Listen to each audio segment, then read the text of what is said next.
Hello and welcome to Low Quarter Gaming. I'm Zach, and today is a very much anticipated day for me where I finally get to start playing a campaign of Earthborne Rangers with the physical cards.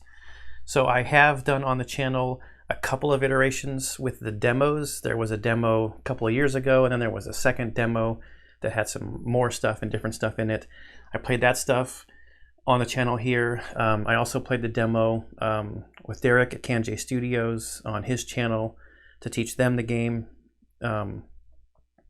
And now I finally have the stuff here. I've also done some painting on the channel of some miniatures that don't come with the game. They're adjacent to the game.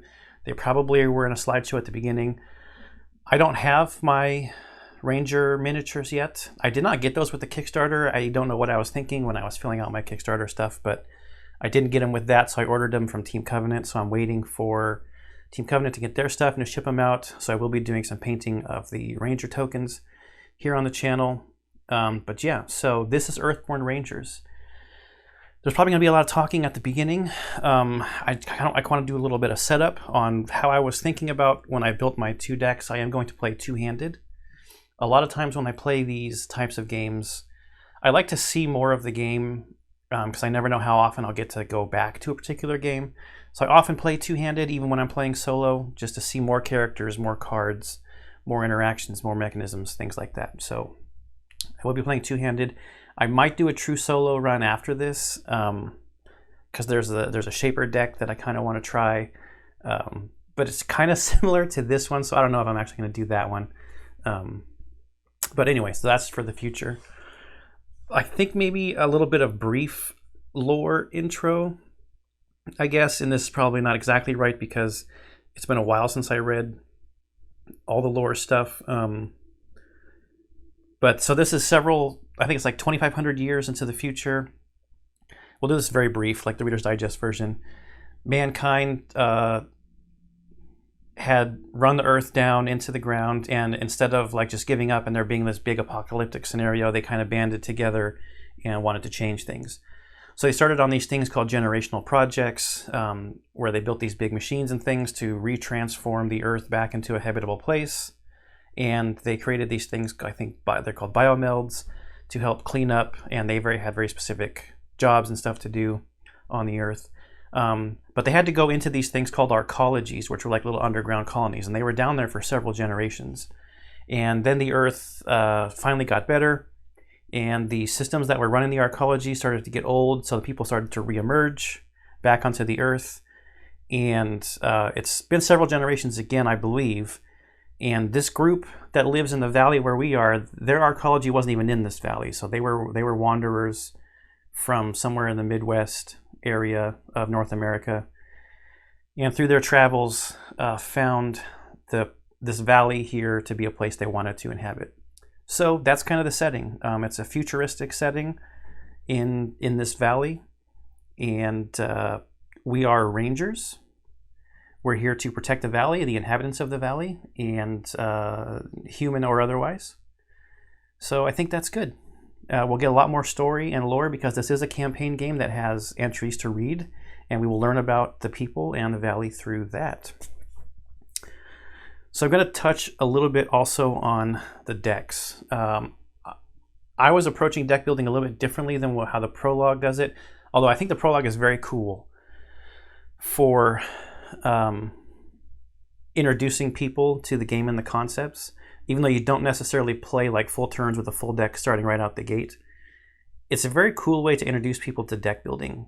Instead of just saying, like, here, build a 30 card or a 60 card deck from this huge deck pool, it's like, take this little slice of stuff and pick stuff out. Then take this little slice and pick stuff out. And I think that's cool. I did it. I don't know if I did it on the channel, but I've done it in the demo before. There is some interesting story and stuff in the prologue too, not necessary, I don't think, for the campaign. We might read it because there's not too much to read. But the way that, honestly, that I went about doing my deck building was like, I want to have one deck that's good for beings and one deck that's good for traveling in this first two deck game. So then when I'm looking at a deck that's good with beings, and I also was like, I want to play with the animals. So that was the first thing I did, was just, what do I want the basic deck concept to be? Like beings and traversing. And then the secondary was like play with the animals and do stuff with gear, I think was this one. Because honestly, I made these on Rangers DB like a long time ago. A long time ago is a relative term, but maybe a month and a half or 2 months ago. So this one is a Shepherd Conciliator. And for the role that I chose, oh, let me talk about the process too. So I went through, so I'm going to do Shepherd, and I started with, I know whether I want to do Shepherd, and then I went through then the specialties to see which ones do I think would go good with it. So I ended up on Conciliator, picked what cards I thought I would want to use, still without even thinking about what aspects they were going to be. Other than for this character, since this was going to be the traveling character, I knew this one was going to be a 3-fit. I settled on 3 Spirit for this one after looking at what cards I wanted. And then after I had picked the background and specialty cards and my outside interest, which I'll talk about in a second, then I looked at, well, what icons am I short on? And that's how I picked my personalities, to try to fill in on icons. So I can zoom in down onto this one. So the role that I decided to go with is Voice of the Elders. Spend 1 energy to add 1 token to an aid card. So I decided also to go heavily into aid cards. So let's look for stuff with the aid keyword to play off of this role also. So real quick, from Shepherd, I definitely wanted to play with Oru. So we have Oru the sheepdog in here. And just talking about the painting stuff that I did, it has no effect on the gameplay. But this is a miniature that I found and painted to represent Oru. He's got some greenery on his basing, so it's going to show through with the green screen. So there's Oru. I'll bring the minis out as some table decoration when the cards come out. Sticking with the animal theme, we're going to have Riri. And we'll talk about what these cards do and stuff as the game goes. I just want to talk about what I put in the deck very quickly. And we have the Riri miniature. Little small little bird, lots of greenery on Riri's base also. And then we have this whistle. So this was a pickup that's an aid card that can take tokens. So this goes with the roll. It's going to help stop injuries and wounds. Healing Touch is also from Shepherd. We can take a harm off to add 3 progress to something, or we could also heal an injury. So there's a little bit of a combo here with Riri, because Riri you can exhaust Riri to add a harm to a being in the same area as Riri. So you could use Riri to put a harm onto something, and then use Healing Touch to transform that harm into 3 progress. So a little bit of combo there.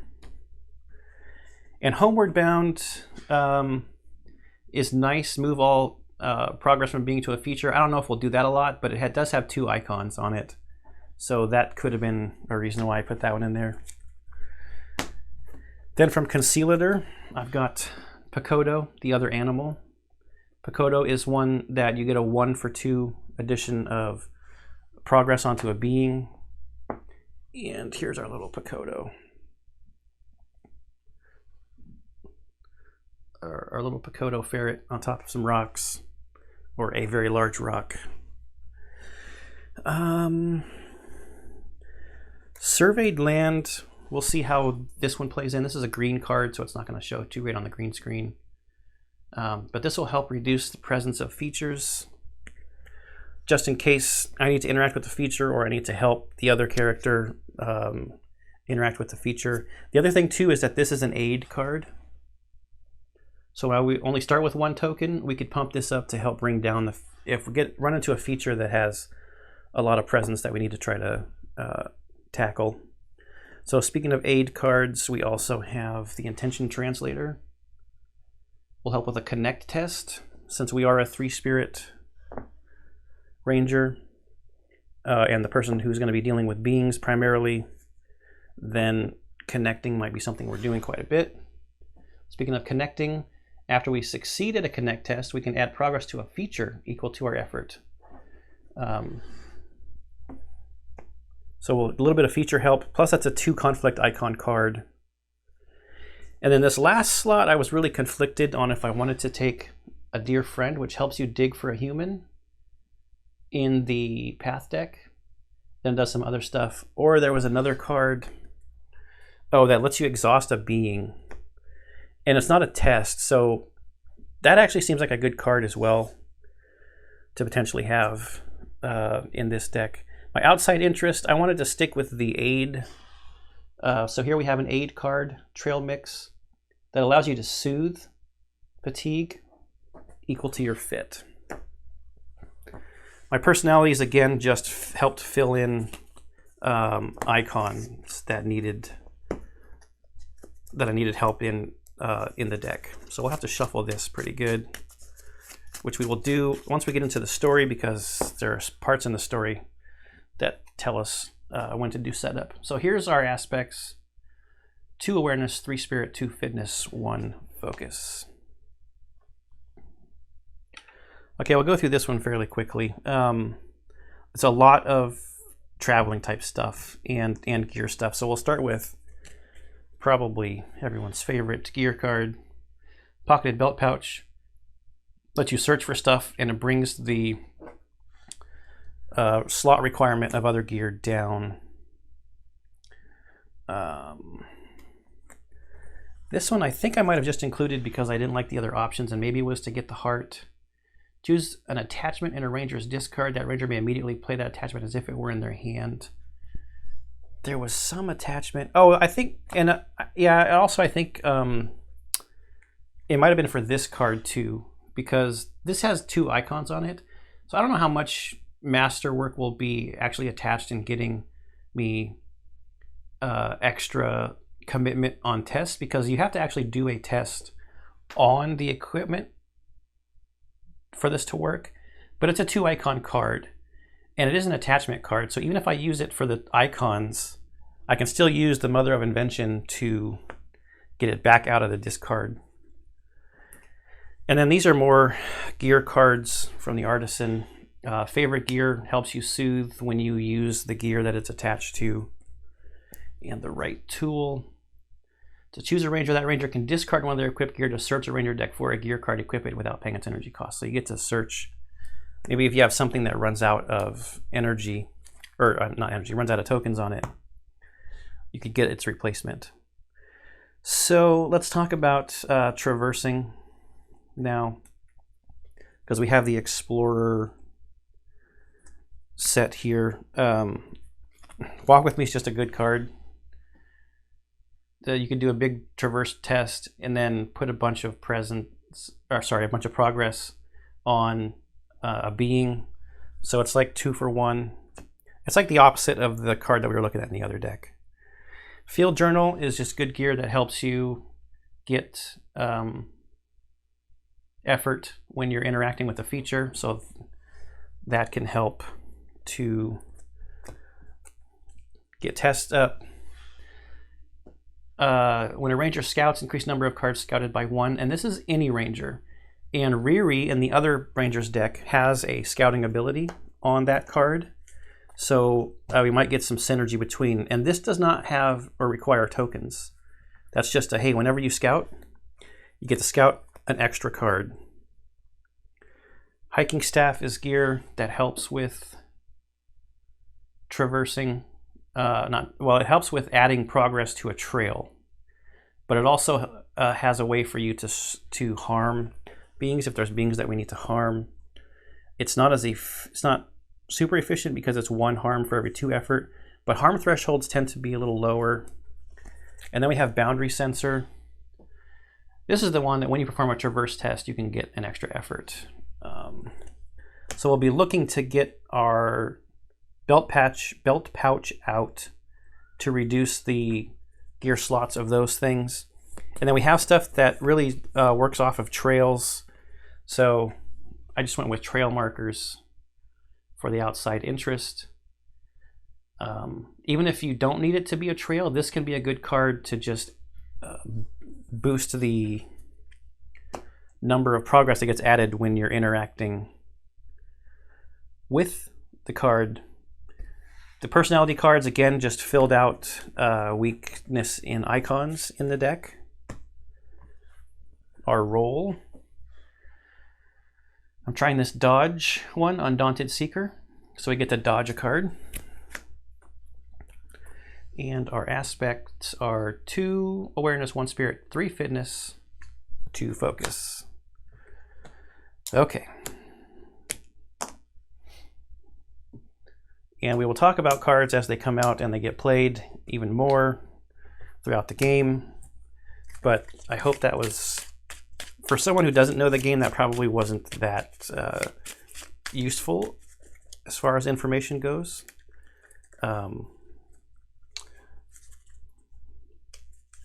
But maybe it gives a little bit of insight into what I think I was thinking, potentially, when I was thinking about what I wanted to play in these decks.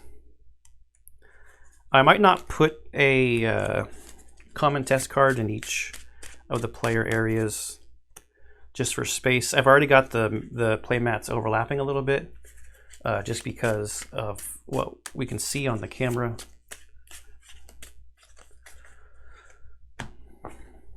This one did not get shuffled very much. All the cards were doubled up. I don't want to have to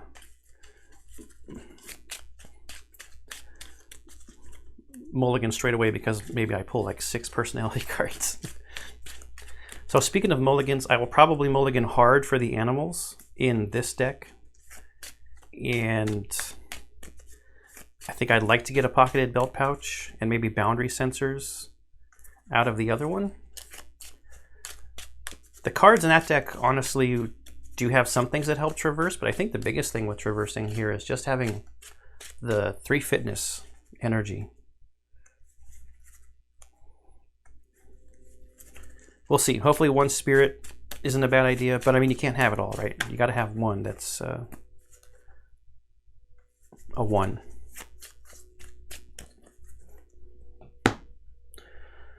Okay, let's grab the campaign guide. Well, I think we'll skip the prologue story stuff and just get right into the actual campaign. Okay, so to start your campaign, perform the first 4 steps of setup on page 10 of the rulebook, then return here for the remainder of the setup. I think most of that is getting the Ranger stuff out, but we will just double check.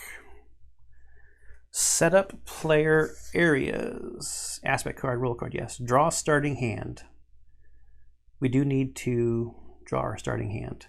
Oh, we got to get the shuffle or the challenge deck out too. So, just to be safe, we'll do this one more time.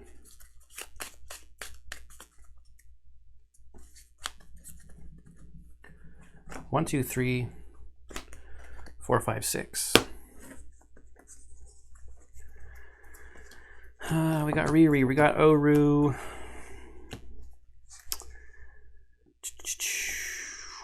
Maybe I'll keep the whistle. And we will mulligan 3. So these will get shuffled back in after we draw. Now let's go over here.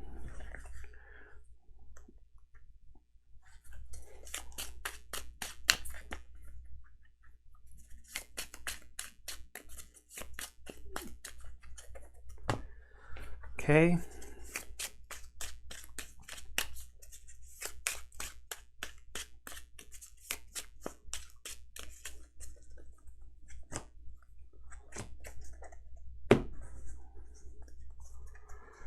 Favorite gear masterwork. We got the belt pouch.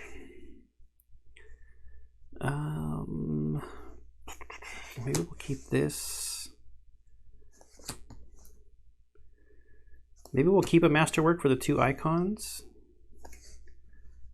What did I say I wanted? I wanted belt pouch and, oh, maybe boundary sensors or something would be a good idea to try to get.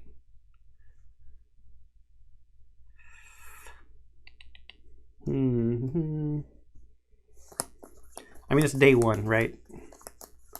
Well, knowing the mission, I'm actually going to keep this hand. And this is probably a little bit of playing the game a little bit because I know what the mission is. I want these heart symbols. I want the heart icons.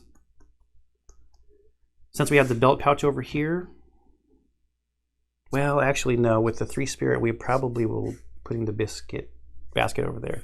Let's not game the system too much. We'll get 2 out, 2 new cards.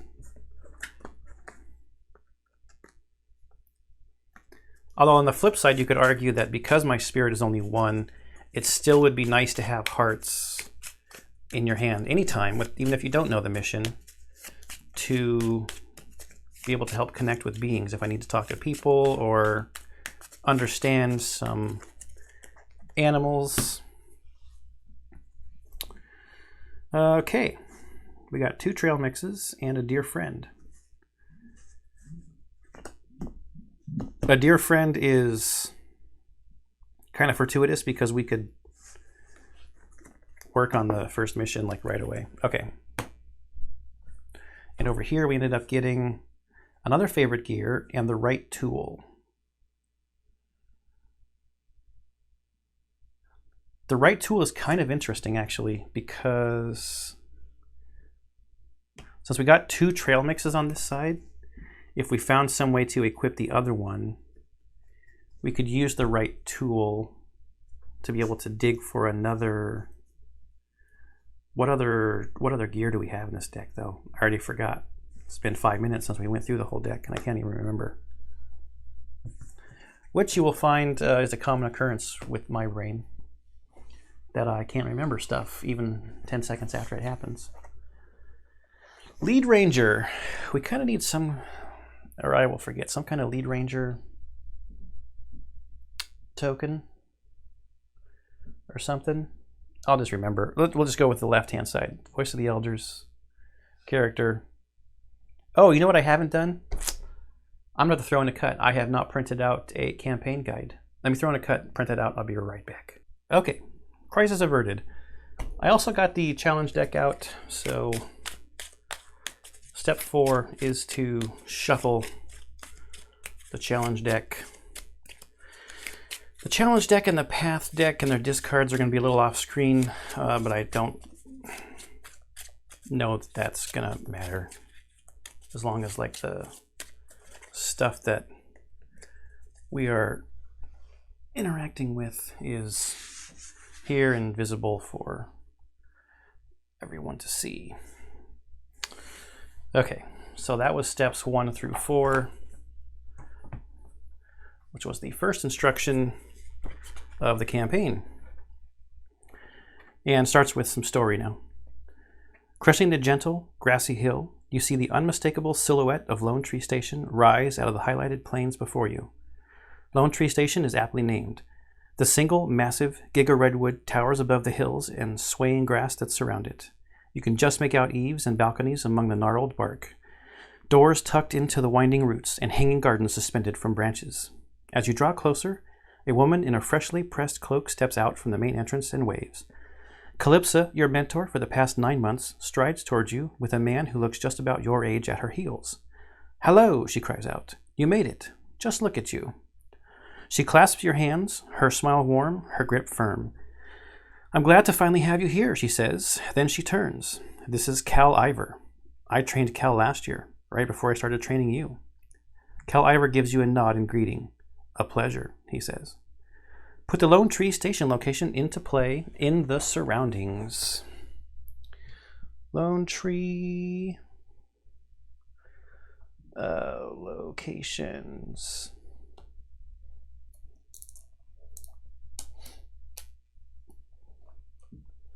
We will grab these out. Lone Tree Station. Take a peek at it.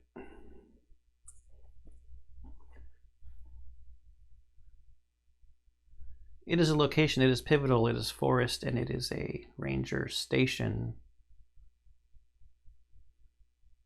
And it has an awareness plus heart is connection. Yes, connection.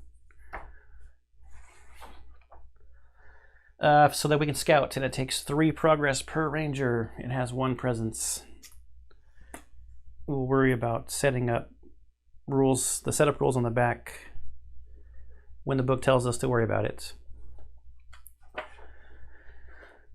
Calypso heads back to the station with you and Cal in tow. She speaks back over her shoulder. Please make yourselves at home. Explore the Hanging Gardens. Find Spirit Seeker Nal and Cordo and strike up a conversation. Get to know the place. After you've spent some time here at the station, you should head over to White Sky, she says. In fact, High Pimpot has some juniper biscuits baking right now.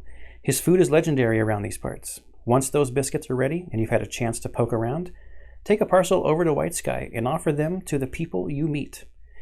It's been at least a year since our neighbors have enjoyed the company of rangers bearing treats. She turns to look at Cal. What do you think, Cal?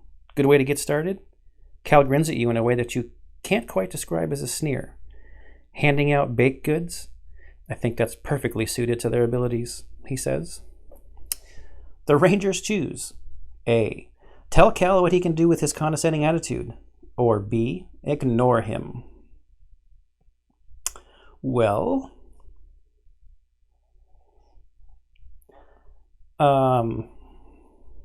we are going to tell Cal what he can do with his smugness. Calypso glares. Recall the wisdom of our ancestors, she says. Treat each other with kindness. On kind, she punches you on the shoulder. On ness, she punches Cal's. Right, stood up to Cal on the campaign tracker. Hey, and I just happen to have one of these that I was thoroughly prepared with the entire time. Stood up to Cal.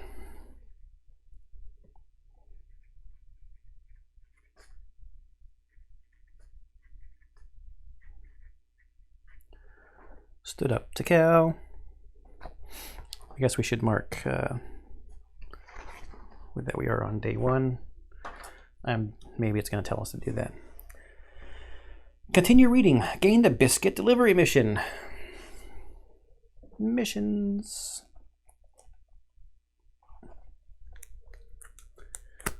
Biscuit Delivery. I'll leave those out. Add it to the missions section of the campaign tracker and put its card into play in the surroundings. Missions. Day 1. Door dash. Trainee. Okay, got it. Let's see what it says. Continuing a time-honored ranger tradition, Calypso has tasked you with delivering biscuits to the people of White Sky as your first mission. Find High Pimpot at Lone Tree Station. He'll give you the biscuits and send you on your way. During this mission, use 91 instead of the normal entries for High Pimpot, Cordo, Nal, and Quizzy Voss. And the green is not playing very nice. On a sun, though, if Quizzy Voss is not in the path discard, she is drawn by baked goods. Search the value set for Quizzy and put her into play. So just a note, stuff that's in italics and not bolded is just flavor text, but the stuff that is bolded and not in italics is like the stuff that affects gameplay. So the green part says travel away from Lone Tree Station while High Pimpot is in play. So that's what I was kind of alluding to earlier, since we did end up getting a dear friend in hand. We could just search the path deck right away for High if he doesn't come out, and then be on our way after we get enough progress on Lone Tree Station. And I am going to play this kind of following what the story is asking. I am going to go to White Sky first, and so my goal for the day is to try to get to White Sky, talk to Artel, and get across to what's it called? Golden Shore. And then we'll see after that. I haven't done a whole lot at Northern Outpost, so maybe we'll go up to Northern Outpost, depending upon where we are for the day. But I might want to spend a little bit of more time here up in the north part of the map. And we'll look at the map later when it's time to travel. But I think I'm going to spend the first part of my campaign up here in the north before there's something that drives us to head down south, or it just seems like it's time to drive down south, that we're finished up there. Okay, we got Biscuit Delivery. Check the campaign tracker for the weather for the current day, day 1. Put the corresponding weather card, a perfect day, into play. So what that is talking about is the weather up here. So we're on day 1 and we started with entry 1 for the campaign guide, and the weather is a perfect day, which is very kind of them to start us with beautiful weather. Here's our weather card. And we have to remember on refresh to discard 1 cloud from this card. If there are no clouds remaining, flip this card. On a mountain symbol, if the test added progress, add 1 additional progress. We start with 3 clouds. Now that is something that I have to try to remember, is things that happen on the refresh phase. I hope you guys can see that. That's pretty good. There's a 3 there, and if we ever zoom in up here, yeah, you can tell that's a 3 on that die. These ones might be a little harder to tell on camera, but we'll make do, right? Okay, so that was the weather. More story here. Calypso turns to you. Cal and I are heading out into the valley. We'll be on shadow patrol. That is, we'll never be too far away from you for the next few weeks. You shouldn't need our help, of course, Cal says. I can tell by looking at you that you're more than capable. Thanks, Cal, buddy. Farewell for now, Calypso says, and starts down the eastern path away from Lone Tree. Spirits guide you. Follow your instinct. She and Cal walk steadily out of sight. Now it says, explore Lone Tree Station and find High Pimpot. Retrieve the juniper biscuits and learn what to do next. Create the path deck by shuffling together the Woods and Lone Tree card sets. 17 cards in total. Place it above the surroundings. All right, so we got to get the pivotal location path cards out. There are a lot of them. And those are White Sky. We want... Those are the Lone Tree Station ones.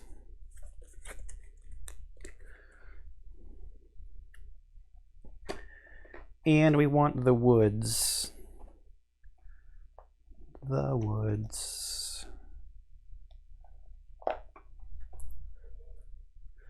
One, 2, 3, 4, 5, 6, 7, 8, 9, 10, 11, 12, and 5 of these. Yes. Okay. In the middle. In the middle. And in the middle. Then it says, complete all initial setup by performing the setup instructions on the back of the Lone Tree location card and placing 3 cloud tokens on a perfect day weather card. That concludes setup. You're ready to play. Now go explore Lone Tree Station and find High Pimpot.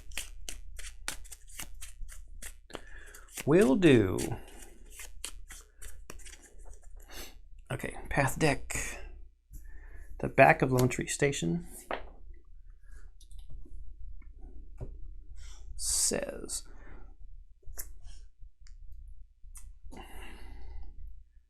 first it says we should read entry 2. This will give us some flavor text about our surrounding. Visible for miles around, Lone Tree is a single enormous giga redwood rising out of the thick grass of a high prairie. From far away, the tree is all you can see, but as you come closer, you can see the rest of the station. The large box garden plots hanging from the branches, the airship Swift moored to its dock on the tree's crown, the doors and windows carved into the trunk and peeking out from among the roots. Lone Tree Station has been the base of operations for the Rangers ever since the people came to the valley, and ever since you became a Ranger, it has been your home. Yep, so just a little bit of flavor text. I might want to keep this close just so we can, since some people might just be learning the game watching this, we can reference the round sequences and stuff like that. So then it says, search the path deck for the next predator and discard it. And then the lead ranger is going to draw a path card. So when we search for the next, we go through whatever deck it tells us to. That is not a predator. Holy cow, thank goodness that we are doing this, but that is not a predator. High is not a predator, not a predator, not a predator, not a predator. Okay, this is the next predator we found. It is a wool hund. We won't worry about the wool hund because all it says to do is discard it. Now we shuffle. The caustic mulcher was the second card. And we're happy that I shouldn't say it out loud, but that hopefully it is getting shuffled away from being at the top. High was the third card. The last instruction here is to draw one path card. This is all still part of setup. The lead ranger draws a path card. So our lead ranger is over here, and we draw Overgrown Thicket. It is a feature flora obstacle, and it has the obstacle keyword. So this is kind of a bummer. We have to get rid of obstacles before we can travel, and it's going to block us from dealing with cards past it. It does have a hunt test on it. Add progress to the feature equal to the effort. And if we draw a mountain, if there's already progress on it, we would discard it, and it's going to fatigue us. This arrow up here means that it comes out along the way. Okay, that was all set up. Now we start our round. So the first thing for a round is each ranger draws a path card. We start with the lead ranger. We got a Sitka buck. Sitka buck is a being a prey mammal. One presence. It's going to start within reach of the person who drew it. If there's another Sitka buck, something will happen here. If there's an active predator, something will happen there. If there's a Sitka doe, we suffer an energy, so the bucks will protect the does. We'll talk about those things more as they happen. And our path card for this ranger is another Overgrown Thicket. All right, so our attempt at being able to travel away from here quickly has been stymied. Now we start playing. I think we will just start by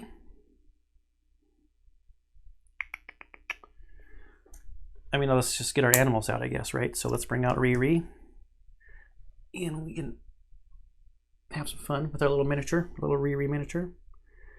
So we're playing that first. Now over to here, we need to deal with the thicket, but should we get our belt pouch out first?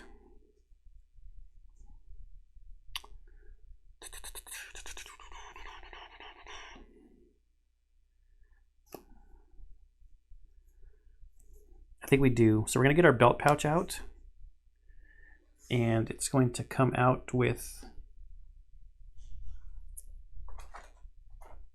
3 uses on it. That costs us an awareness.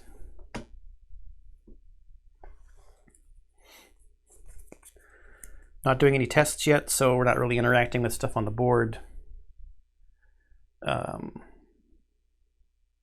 Just playing cards out, and we might as well just continue with this. And we'll get Oru out, the sheepdog. He costs 2.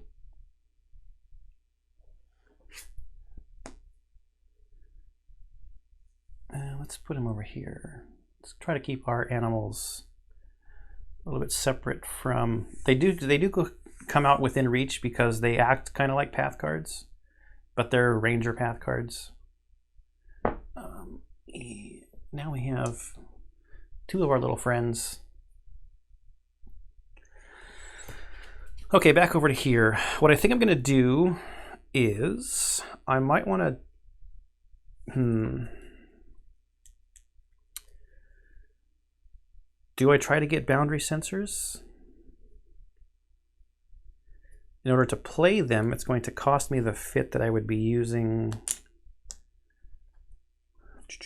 So it's kind of just a exchange.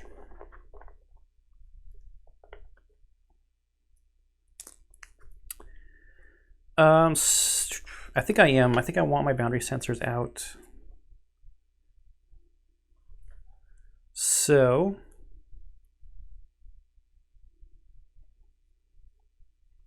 we're going to do this test that's on the belt pouch down here. We're going to use a pocket to open, to search our Ranger deck for a gear card and add it to our hand. So this is a test. It's an awareness test. We do not have to exhaust this card, but we got to spend an awareness. And then I'm going to add, I have 2 favorite gear cards in my hand. And this was an awareness plus a reason. Yeah, reason icon.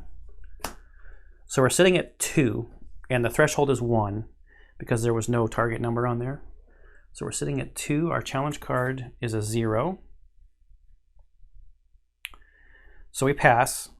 We have to finish dealing with the test. So search our Ranger deck for a gear, and I think we want boundary sensors.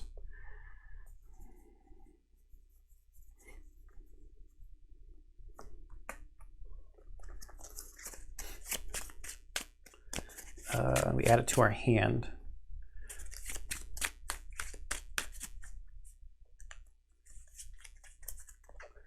So we're getting this out so that it can help us on all future traverse tests.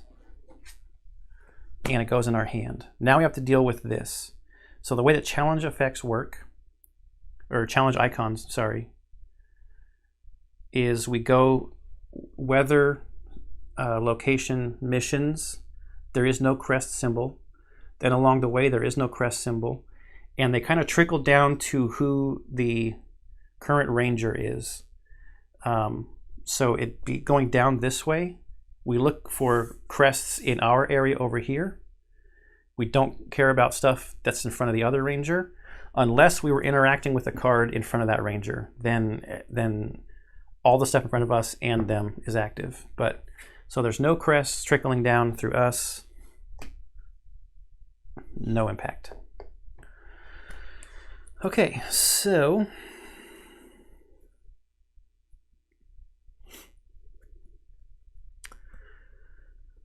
the buck is not really that bad.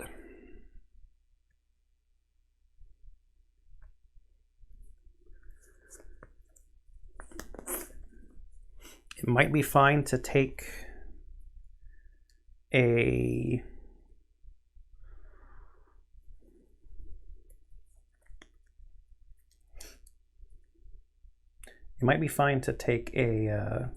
fatigue off of it. But we're going to show off a little bit of our friends here. First we're going to exhaust Oru. To put 2 progress on the buck, we're going to move the buck up here,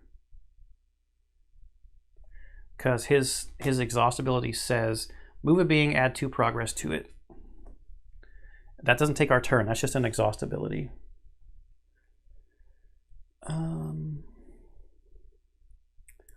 Yeah, we'll do that first.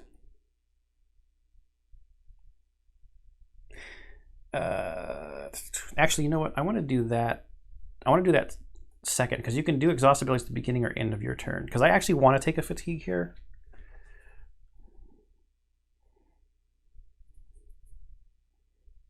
Well, I'm not going to have my fit, am I?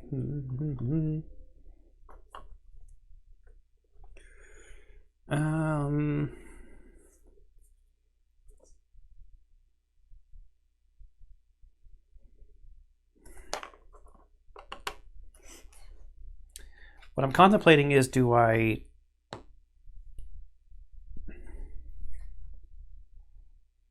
just take it?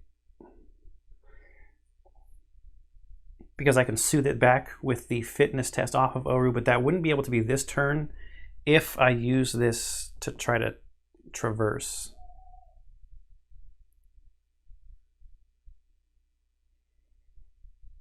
Now we'll do it. It's fine. There's gonna be plenty of opportunity for fatigue later. Now the question is actually, do I want to do a 2 traverse test? It'd be super early in the day to take an injury. Be very unlucky to get the -2.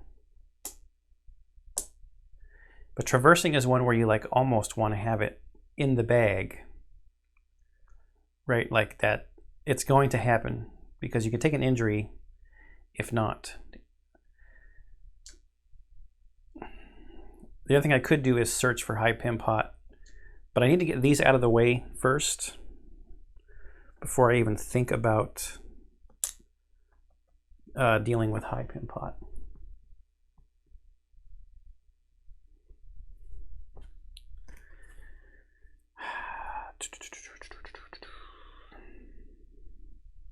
What I think I'm going to do actually is I'm going to get my whistle down.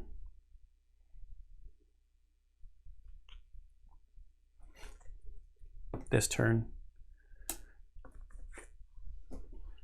Comes out with 3 tokens on it, 3 calls. I exhausted to use a call, and if a ranger would suffer an injury from a predator or harm would be added to a being from a predator, we can cancel that effect.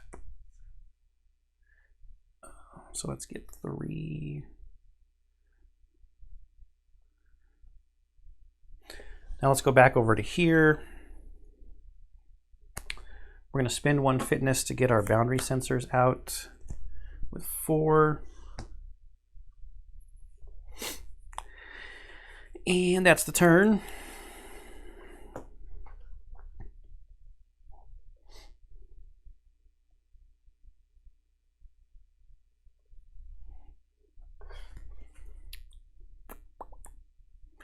I don't know if it's a good idea to try to traverse. I mean, I guess it's a, what, now a 1 in 23 chance of going extremely poorly.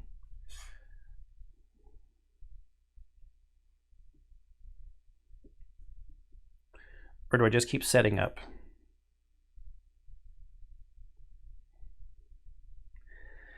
We could have a lot of path cards out. You know what, I'm just going to keep setting up. I'm going to spend 2 to get trail mix out, and it's going to come with 2 morsels on it. And I actually think that I'm going to spend this last spirit to exhaust my roll to add another token to an aid card. I'll probably be pumping whistle quite a bit later, but right now, since it has 3 on it, we'll go with adding more trail mix.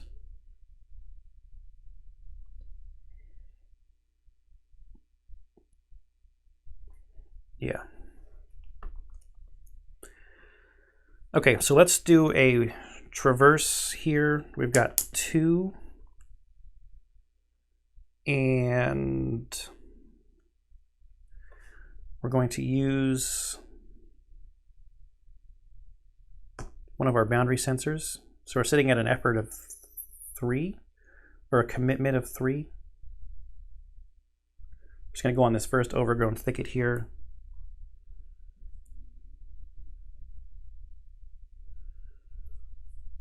Do I?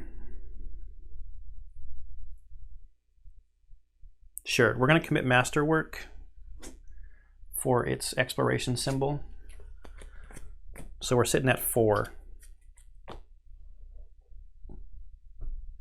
Okay, 4. Oh, this would have helped. We didn't need to do that card. So the way this is going to work is our traverse test is adding 4 progress. The overgrown thicket is a 2R. So we need a total of 4 progress on it to clear it. We put the progress on there. It is enough to clear it. It goes away. Now, if this test added progress, add 1 additional progress, because we're going now through the mountain. It did, but the thing's already cleared, so that's why I was saying, oh, but I only need 3 really. Now here, if there's an active predator, there's not. Now here, discard 1 progress from this feature. There's no progress on it, and we have nothing in front of us that wants to interact with mountains. And this ranger is going to rest. This ranger's out of energy. So rest. Now back over to here. We're going to pay 1 focus to get our headset out. So this is the one that lets us scout an additional card. It doesn't have any tokens or anything on it. And because our belt pouch, we're only sitting at 3 gear slots so far.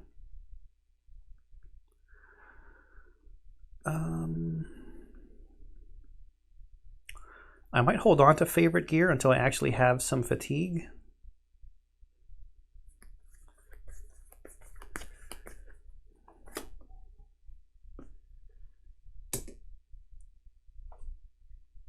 I don't see a downside based upon the symbols, except for if we draw a sun, Quizzy Voss might come out.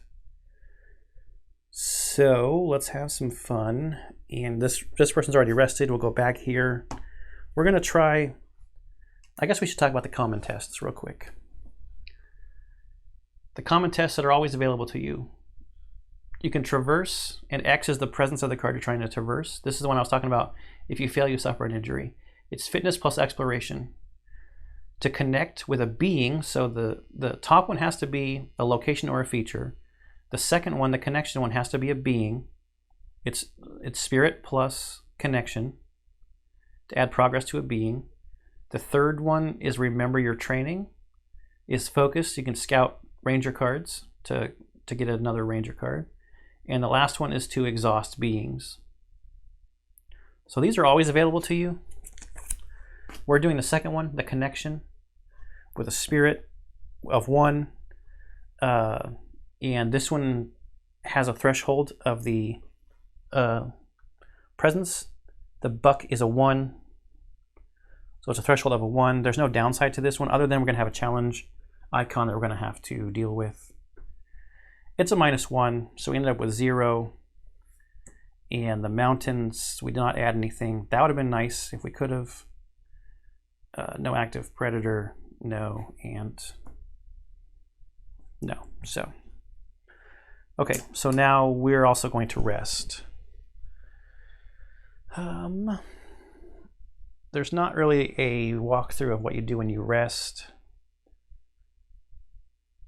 We have the option of traveling, but we don't have enough progress up here. So now the refresh steps. Ready all cards. That stuff doesn't. This is a refresh step. We go down to 2 clouds. Regain your energy.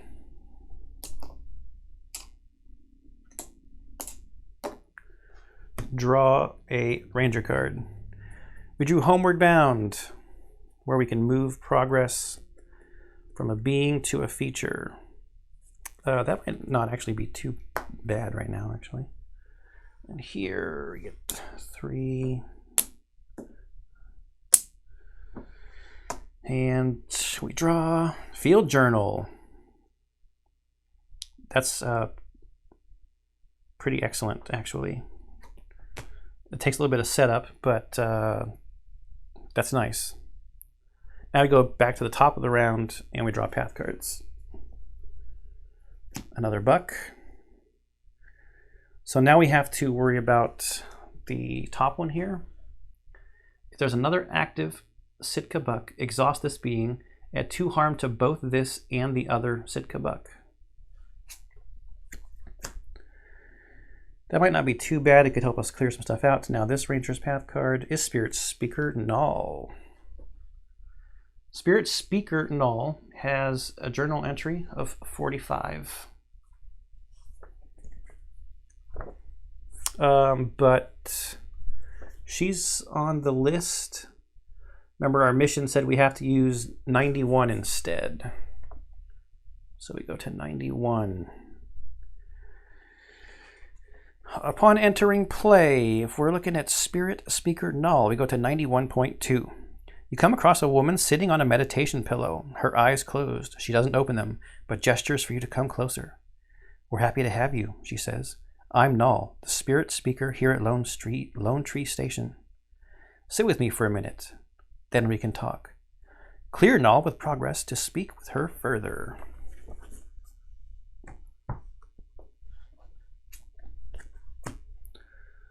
Okay.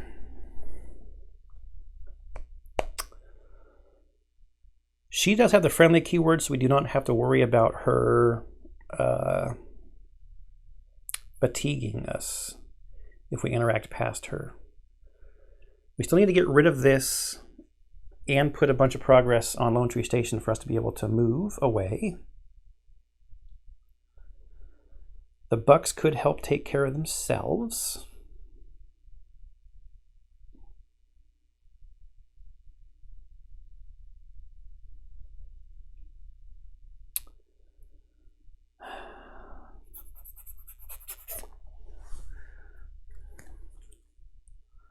What do we want to do first? Well, we might as well get the field journal out. So this is kind of a unique piece of gear. Again, normally it would take up 2 slots, but it's only going to be 1 because of our belt pouch. It comes out with 0 entries on it. But when we rest, we can add entries equal to the number of focus in our energy pool. It doesn't exhaust to use it, but we can use however many entries we want off of it to help us interact with features. So we're going to play that for 1 focus, and we will probably try to hold on to this focus, this last one in on our aspect card here, to help pump that thing up. This ranger has gone. Over here,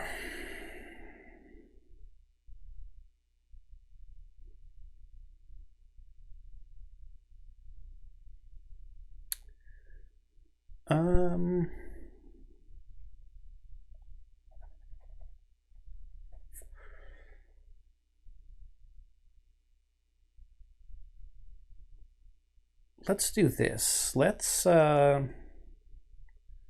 guess we could try to help. Still the traversing though.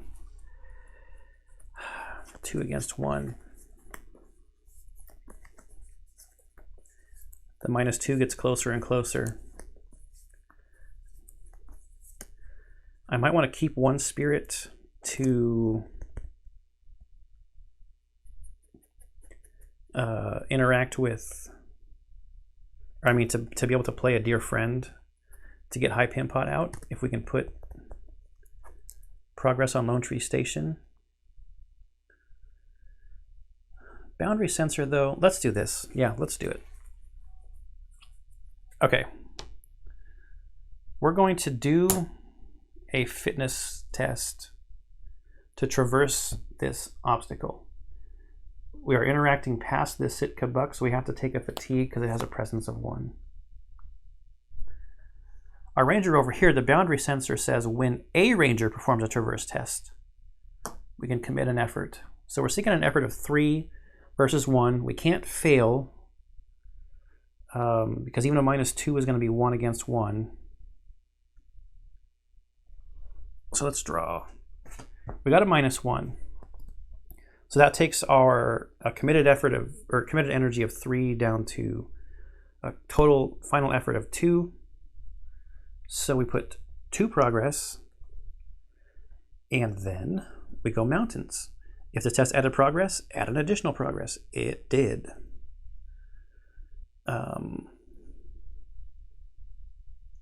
This is a bummer. These two kind of counteract each other because this one says discard 1 progress from this feature. It fatigues you.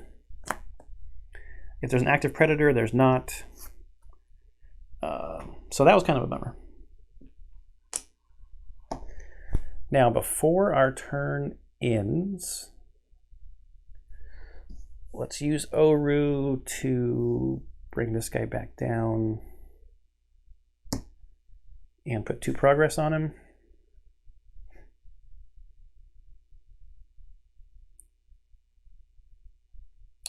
Sure.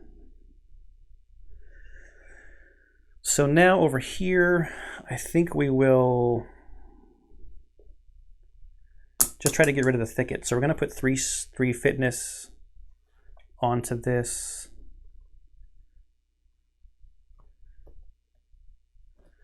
Yep. It's a 0. So that would take this to 5, which is enough to clear it. Okay, we got the obstacles out of the way. Now crest is nothing. There's nothing here.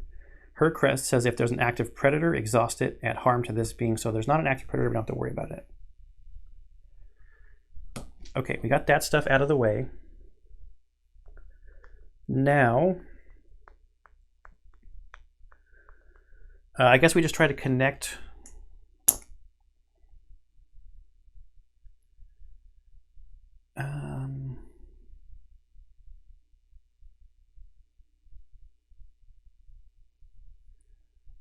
it'd be nice if we had Picoto out, but we don't.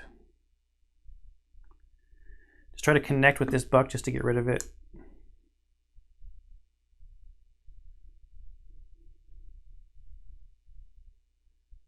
And yeah.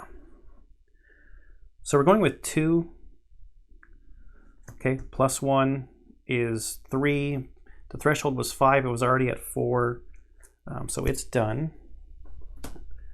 Would have added an extra one, but we don't have an extra one. If there's an active predator, no. So mountains are done. Now back over to here. We could, just for fun, try to connect with Spirit Speaker Null.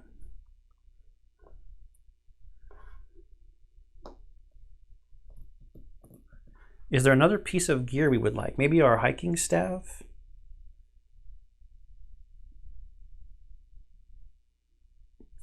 Sure. Let's use our belt pouch. So we'll go down to 1. It's a 0. Oh, this is going to bring Quizzy Voss out. Isn't that marvelous? Let's finish our test here. So 2 beats 1. So we get to search for another piece of gear. Now I could actually just go nuts and get another. I could draw the boundary sensor into my hand. Try to get a second field journal out. Or the hiking staff.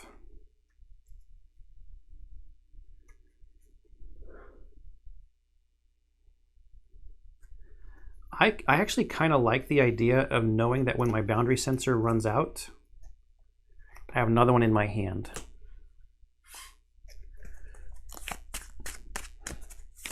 Ready to go. I also actually do have the right tool,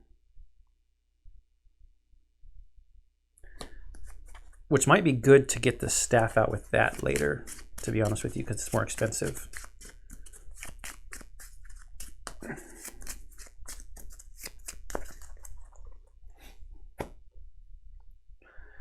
Okay, the sun. So this says if Quizzy Voss is not in the path discard, she's not.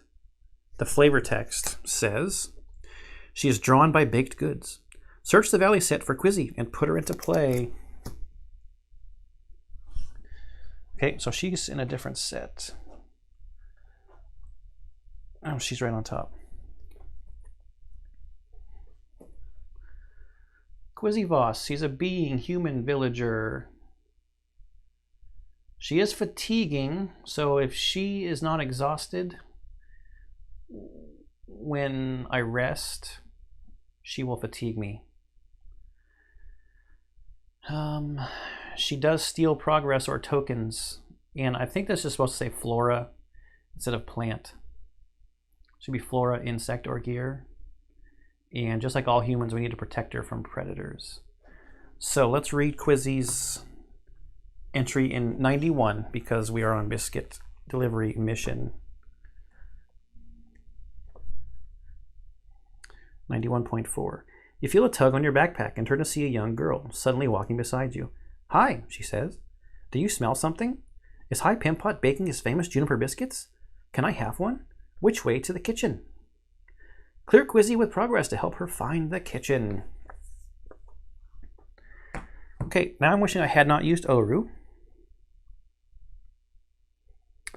on the buck.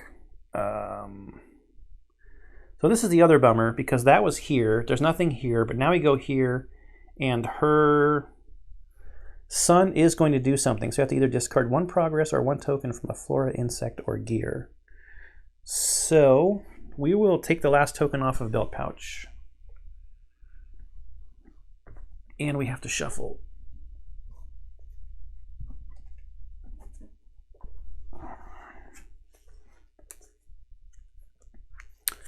And just for those potentially still learning, we have to shuffle because of this diamond symbol on the challenge icon.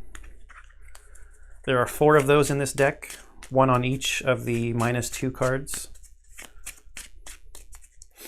So the distribution in this deck, there's 1 card for each of the 4 aspects that's a -2.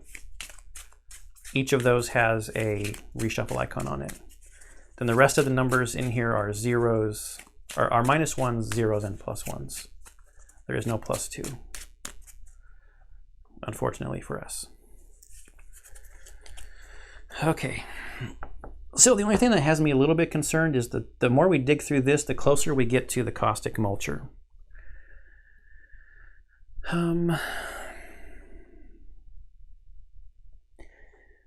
Which means I might not want to, like, I could scout with Riri, or I could scout with this now. But I don't think I want to, because I don't, well, actually, if I scouted, maybe if I came across the Caustic Mulcher, I could move it down.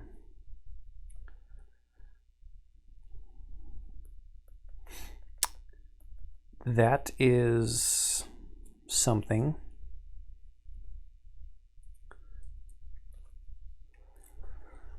Yeah, so let's scout. I don't want to use either of these. Well, maybe since I'm trying to avoid the Caustic Mulcher. Yeah, let's do it. Let's do it. So we're going to do this test right here. Search beneath the comforting shade of your Giga Redwood home to scout path cards equal to your effort, then draw 1 path card. And that's awareness plus connection. So we're going to spend 2 awareness, and we're going to use the connection symbol off of Homeward Bound here. So we're sitting at 3. I mean, I guess I can just be consistent with where I'm putting my spent stuff too. I don't know if that's going to get confusing for everyone, including myself. Anyways, we'll see. So we're at green. We're sitting at 3, 0. So we get to scout 3 cards. So we will take 1, 2, 3. Hanging Gardens, Topside Mast, and Prowling Woolhound. So we're going to put, neither of these are obstacles. We're going to put the Woolhound on the bottom.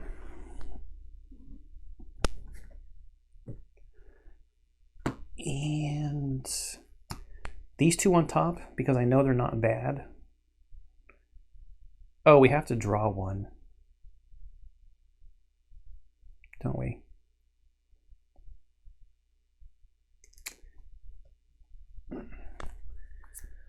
Maybe the Woolhound's not too bad. Ooh, it's 4, 6.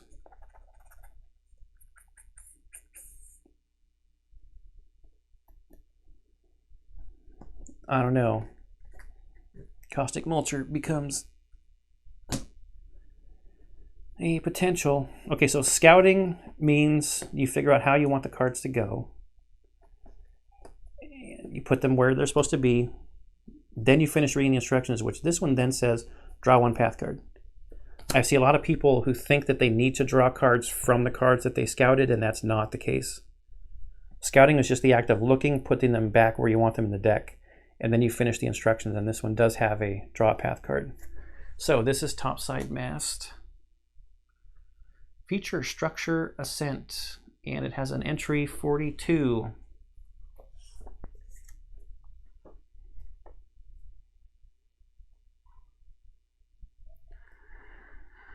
High atop Lone Tree Station, you'll find a series of circular platforms of polished wood and forged carbon. During your training, on clear, windless days, these platforms served as a refuge.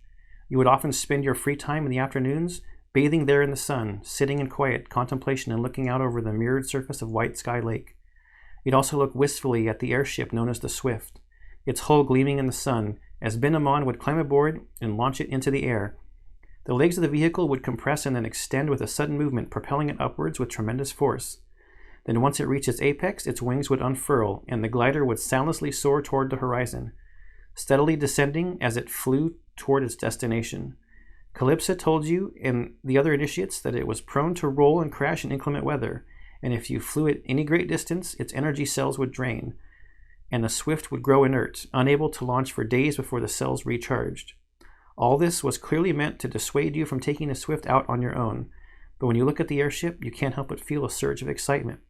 To soar high above the valley would surely be exhilarating, if not a little terrifying.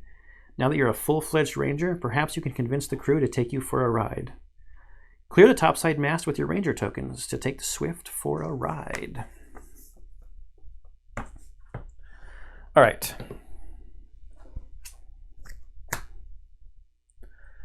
Okay, mountain. We didn't add any progress. Mountain, there is no active predator.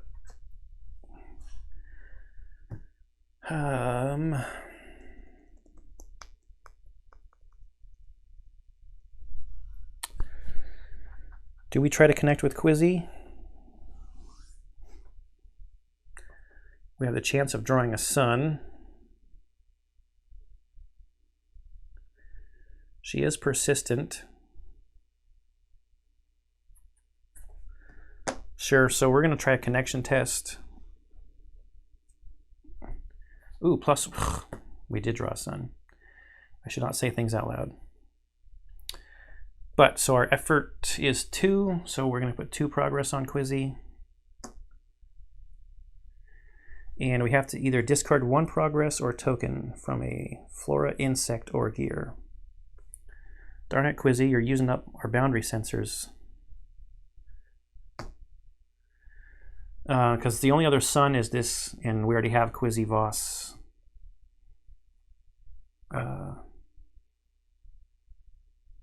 In play.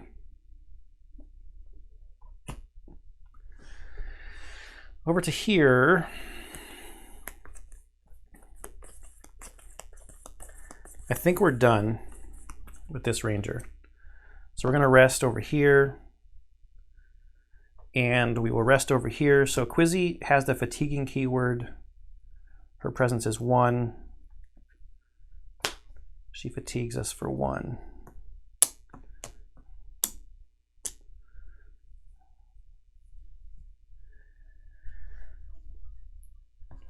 I can see how it's very nice to have the role that adds. If you're going to play someone with a lot of gear and a lot of tech and stuff. Oh, you know what? This is easy to backtrack because I know what this is right here. This is the other card we scouted. I forgot we had our headset. We get to scout another card. So this is the card that we would have been able to scout. It is a Sitkad,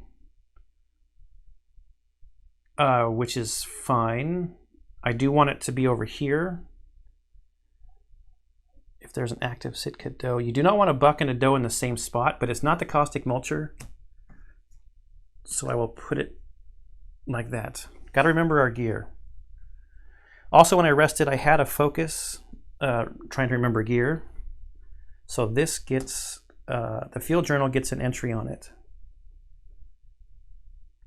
Because whenever you rest, if you still had focus energy, you get entries equal to the number of focus in your energy pool. I think that's it. We have to do this down. We go to a new round and draw path cards. We know what these are. This is the Hanging Gardens because we scouted this. So this is going to have an entry of 43.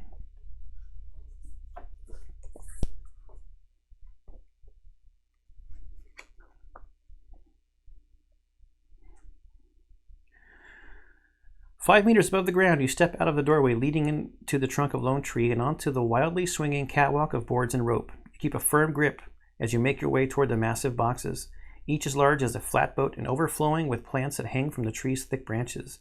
As the wind shifts, you catch the heady aroma of blooming flowers and ripe vegetables." So here we can basically eat fruit from the Hanging Gardens to soothe fatigue and heal injuries, which is nice. And this is the dough. 1 presence. We could shoo it away.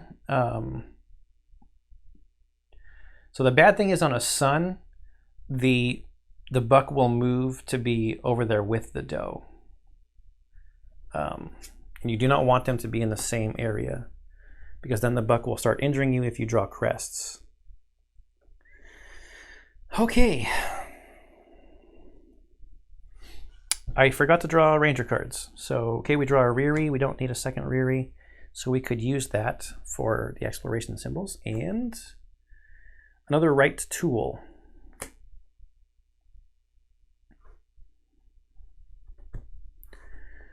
Okay, so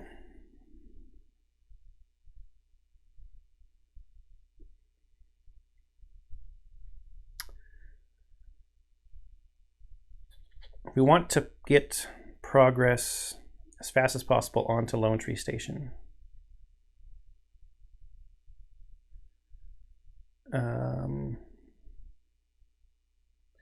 With the buck and the doe, it's not really that bad because we have the whistle.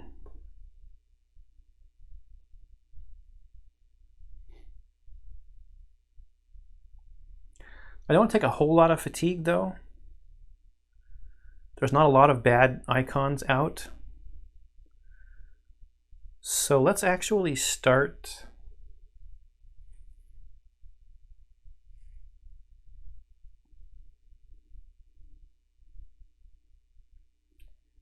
let's actually start by trying to exhaust or avoid, I should say, the buck. Because I want to spend some tokens on trying to get progress on Lone Tree Station so we can travel away from here after we get High Pin Pot out. So we're going to spend 2 awareness to try to do the avoid test.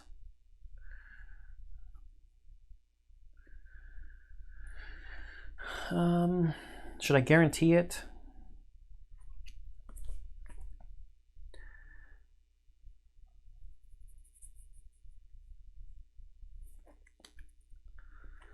You know what, let's do this first, actually. We'll use our trail mix. We'll use a morsel off of our trail mix. And I probably forgot to use my roll wisely last turn, but that's fine. You have to remember things. So this one, we exhaust a morsel, we choose a ranger. That ranger soothes fatigue equal to the number of fit in their energy pool. I still have 2 fit in my energy pool. So we're going to get to soothe this 2 fatigue and bring it into hand. Oh, hello.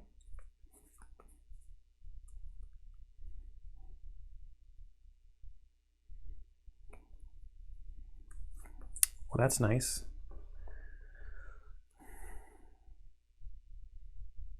We can always do that whenever we want. So let's continue with our plan. Now, the exhaust is not a turn.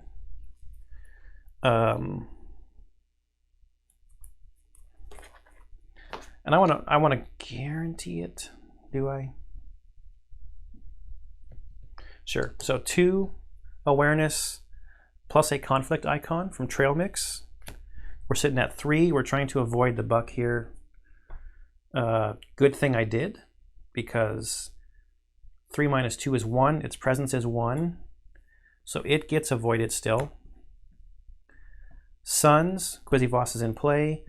We don't have to worry about the sun here because it is exhausted, and we have to shuffle.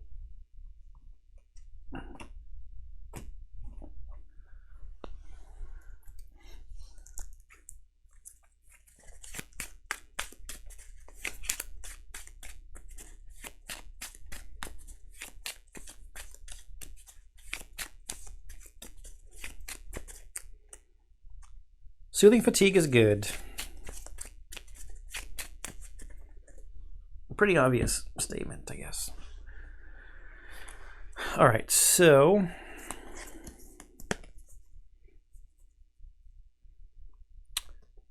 shall we just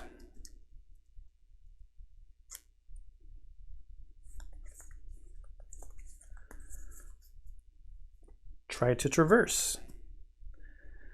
Unfortunately, the location Lone Tree Station is not a feature, so the field journal is not going to help us. I think I want to save the boundary sensor for when this ranger will traverse to try to avoid injuries. So we are just going to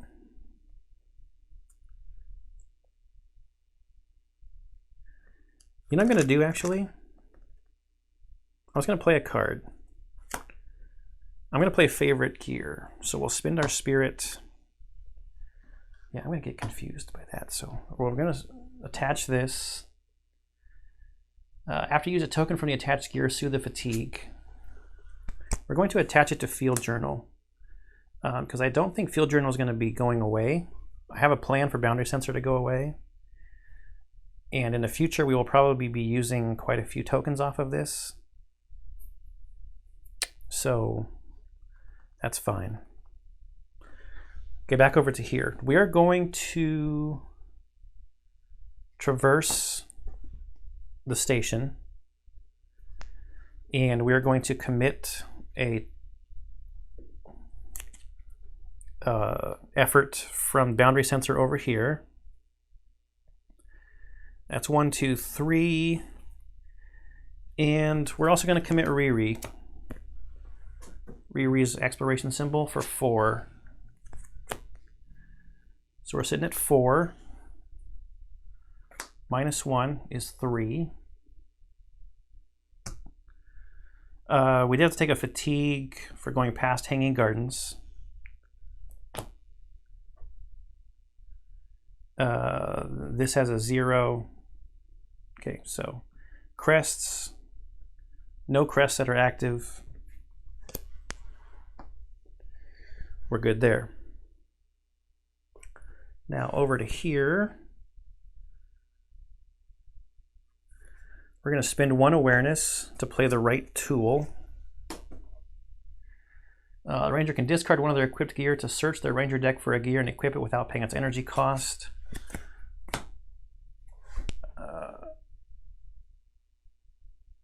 Yeah. Do we have to do that right now? No, we're not going to do that right now. Instead, we're going to pay 1 fitness to bring out our other boundary sensor, and we're going to get rid of that one with 4. We'll do the thing to get our staff out later.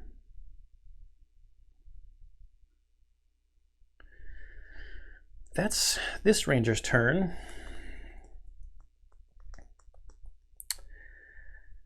The Hanging Gardens. It's kind of a bummer.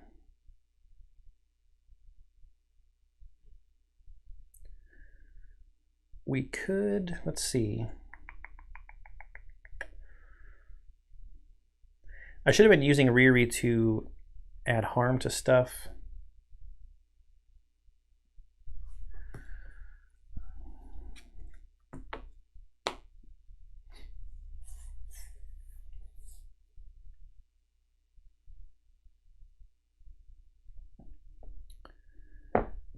Is there anything I even want to do? I guess I can play intention intention translator. Comes in with 3 charges. It is an aid card. When you perform a range of connect test, commit an effort. 3 charges, cost a focus. I do want to get high Pimpot out, I guess, with this character. But we're done here. Now here, let's traverse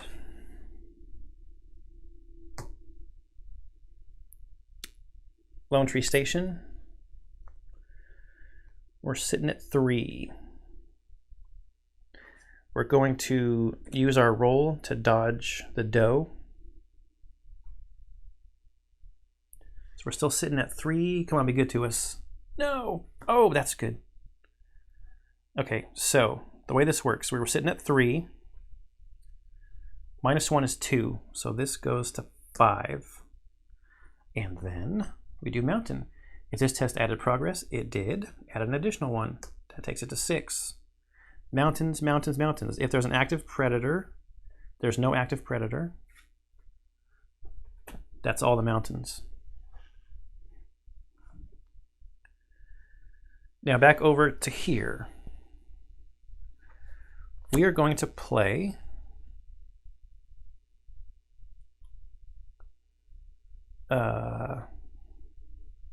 one for a dear friend. Search the path deck and discard for a human and put them into play with this card attached. So we're going to search for high Pimpot. When the attached human is cleared, move the progress from it to any number of other beings divided as you choose. I don't think we're actually going to get that benefit because I don't know if high is actually cleared by this, but anyway. He was the next card.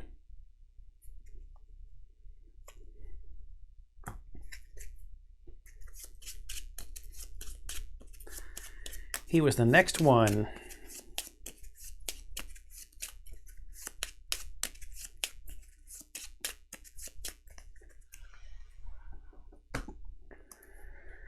Okay, here's High Pimpot, and we have to read his 91 entry.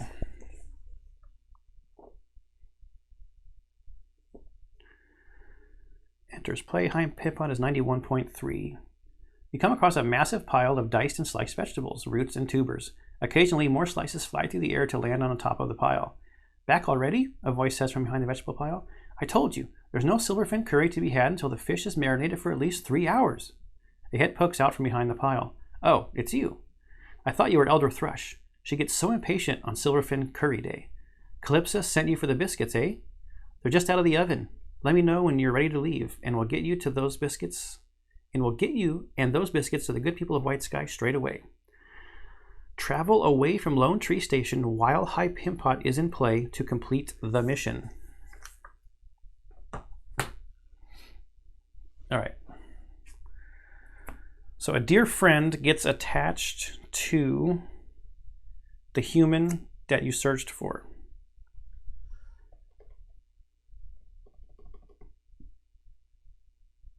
Interestingly enough, I think you could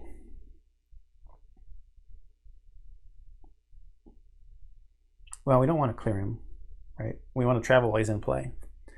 It would be dumb to clear him.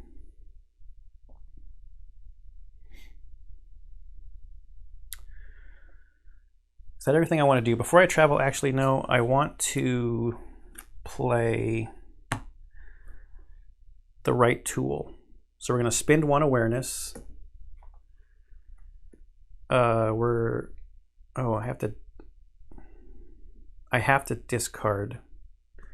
So I didn't want to actually discard that boundary sensor. That's right. And 1, 2, 3, 4, 5. It's okay to have more than one thing as long as it's not unique. So that other boundary sensor, I didn't want to discard it yet. I needed it out there for this trick to work. It's not a trick. It's the way this card works. So we discard an equipped gear. Search our Ranger deck for a gear and equip it without paying its energy cost. And I want a hiking staff.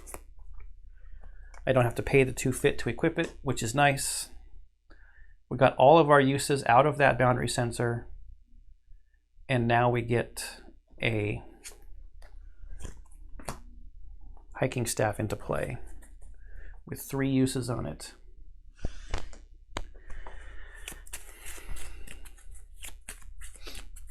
And I do want to make sure to add a use to an aid card before I forget, before that ranger over there rests. We do not have a whole lot of cards in hand. Basically 1 and 1. And we want to keep these to pump this up. That'll be fine. Okay. Yeah, we're going to go to white sky next. So I think we are just going to, we'll do this to add an aid token. We'll go back onto trail mix since we seem to be fine with everything else that's an aid card.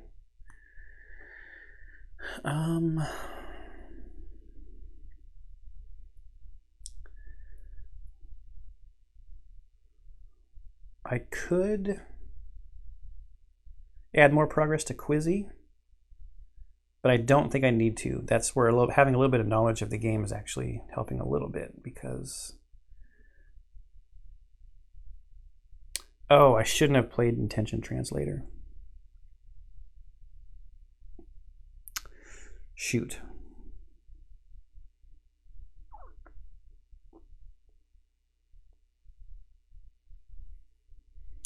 Because the biscuits are going to come out.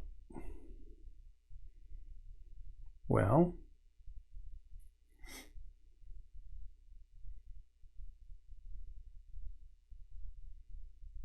yep, that's a bummer. Oh well. I'm not going to backtrack it. It's part of playing the game. So, I think we're done. We're rest. Quizzy.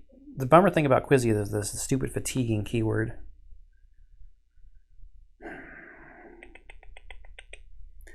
And while she could take a biscuit, I don't think I want her to keep fatiguing us.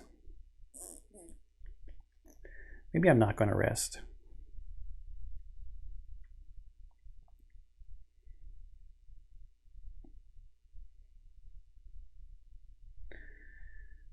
But Hanging Gardens will fatigue me too, though, if I try to interact with Quizzy.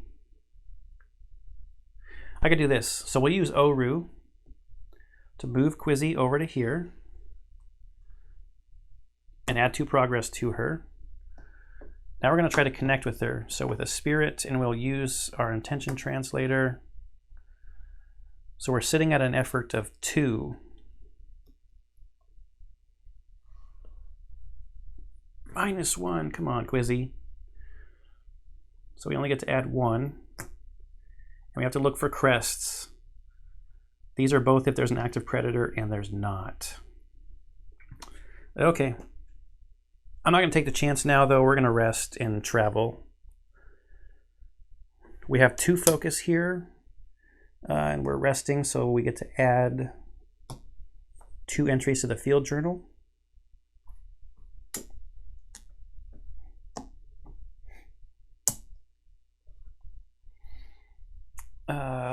Should we do this in order? Because technically we shouldn't have all this stuff back yet. We are just resting. On resting, Quizzy will fatigue us. Travel. If the location has progress equal to exceeding a threshold, you can travel. So let's look at the travel rules. This is the first time in the campaign we're doing it. We'll walk through the steps it tells us to do. Clear the play area. Discard all path cards in play and ranger cards within reach along the way. All right, so I don't know exactly the timing of when this is supposed to happen. I'm sure it's in all of the questions that have been asked. But I'm not going to go look it up right now.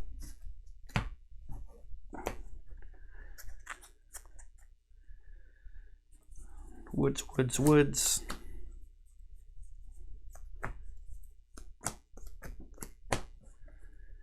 And high Pimpot.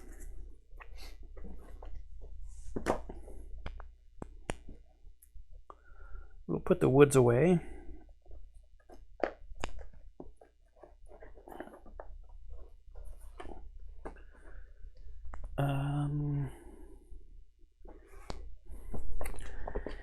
It might say arrival set and arrive at, clear the play area.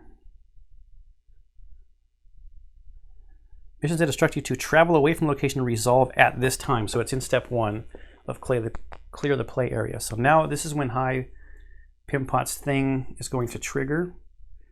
Travel away from Lone Tree Station while he's in play. We read 1.01.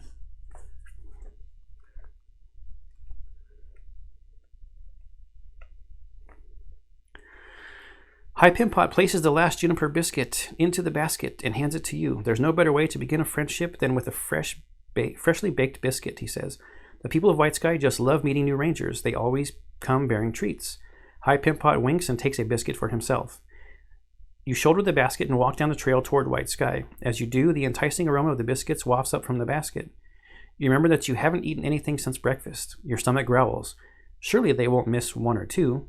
Flip the Biscuit Delivery mission to the biscuit basket side. Then choose a ranger to equip it. Oh. I can choose a ranger to equip it. But, if I remember correctly, yeah. Biscuit basket. It takes up 2 slots. It's gear and food. It comes in with 3 biscuits on it. It has a spirit plus connection test at a threshold of 2. Move 1 biscuit to a human being that does not have a biscuit on them and add 4 progress. Or with awareness plus reason, we can sneak a biscuit to soothe 3 fatigue and move a biscuit to our roll. We could have 0 biscuits on this gear, and then we would read an entry. Because it is a spirit test and because this is equipped gear, only the person who this is equipped on can do this test.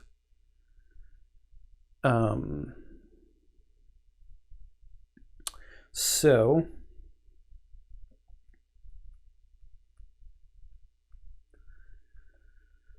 search your ranger deck. Yeah, it's kind of a bummer. I should not have played Intention Translator, but like I said, it's part of playing the game. And I have to discard that because of the gear threshold. This is 2, 2, and 1. It's going to get 3 biscuits on it.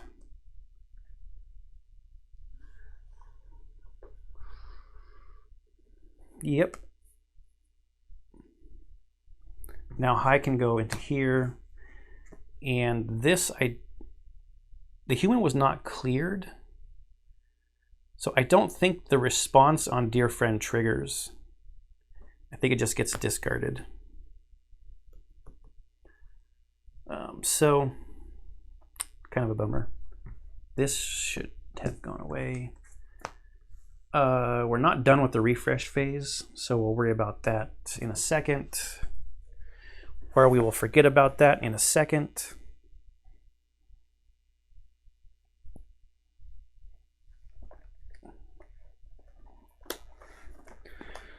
Travel to a new location. So this is where we get to look at the map. I do have the big map, but we're going to use the small one here. That's not that zoomed in, but it's more zoomed in. We were here at Lone Tree Station, and we are going to go to White Sky. So we're traveling up along Lakeshore terrain path.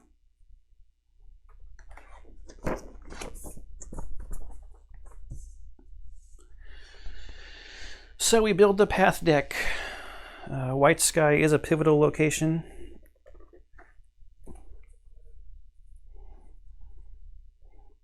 There are 4 White Sky cards.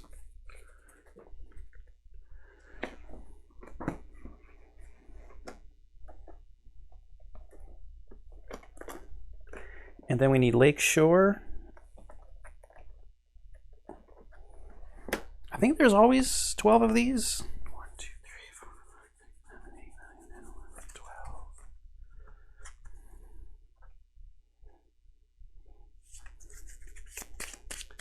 Our animal companions will get to play with some Lutrinols, more than likely. Arrival setup. Read the campaign guide entry noted on the back of the location card. Then we do the arrival setup. Then we get to the refresh phase and start a new round.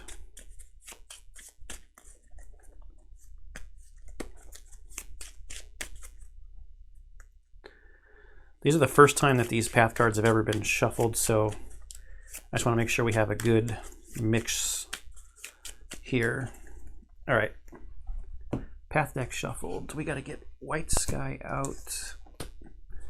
Take a look at it. Ooh. And it is entry 3. Entry 3. I went all the way to the ones.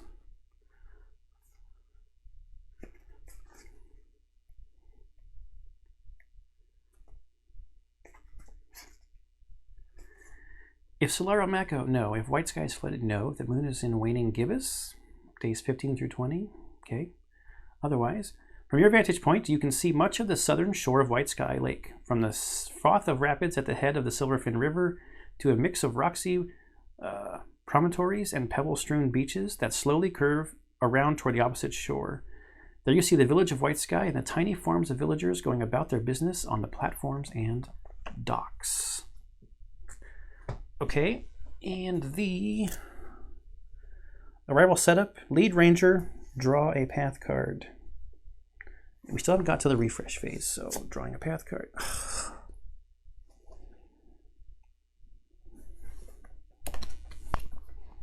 This is like the one you don't want to draw. From Lakeshore. Carnivorous Naiad. He's a 6 harm and 9 progress threshold with 2 presence. You cannot remove your ranger token except with the following test. It's fitness plus conflict. To pull yourself out, add harm to this feature equal to your fit aspect and remove your token from this feature. So you got to keep awareness around. So let's talk about this. The way you get put onto here is through a sun icon. So you either have to spin an awareness or move your token there. Then if your token is already there, a crest will make you suffer an injury. It is 2 progress to get past, to deal with this stuff. Okay, those are the steps of traveling away from where you are. Then you get into phase 4, refresh. So we draw a ranger card. We got a personality card, and here we got a personality card. These are the 2 cards we got. Refill energy pools. The bummer thing too here is that awareness is how we could scout, either using this or using Riri. I guess if we use well, we want awareness, right? To be able to avoid having the sun do anything to us. We don't have any suns in here yet. We only got 3 cards in the discard, but no suns yet.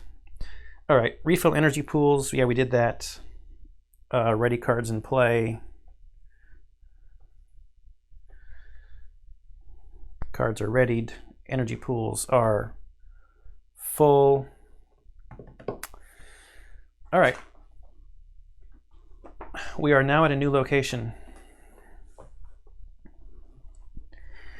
We need to get Quizzy out of here. The first thing I want to do is let's use our trail mix, go down to 2, soothe, fatigue equal to our fit energy. We have 2 fit energy. Let's get these 2 cards. Wouldn't you know it, we could have discarded the whistle. No, we couldn't have because of the gear slots, I guess. Okay. That was an exhaust ability. Now we want to Try to connect, or not connect. We're going to do this test on the biscuit, try to give Quizzy a biscuit. So we're sitting at 3. Oh, wait, forgot this in the refresh phase. This flips over to midday sun. During refresh, we add a cloud. We could do a focus test to locate shade, to wait out the blaring sun, to add a cloud, and soothe the fatigue. On sun symbols, we are now going to suffer more fatigue. So right now we don't have any clouds on it. Okay, we're looking at the spirit here. And we're sitting at an effort of 3. Wouldn't you know it? First one. Okay, so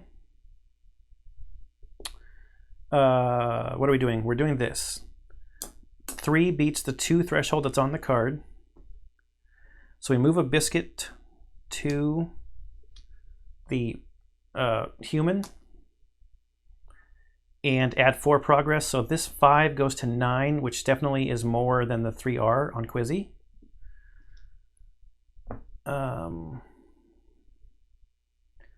Which does clear Quizzy.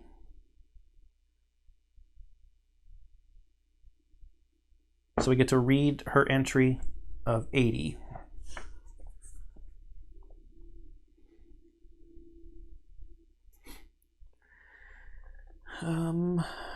Clear, go to 80.5. After a non-stop barrage of questions, you're a bit surprised when Quizzy suddenly stops talking.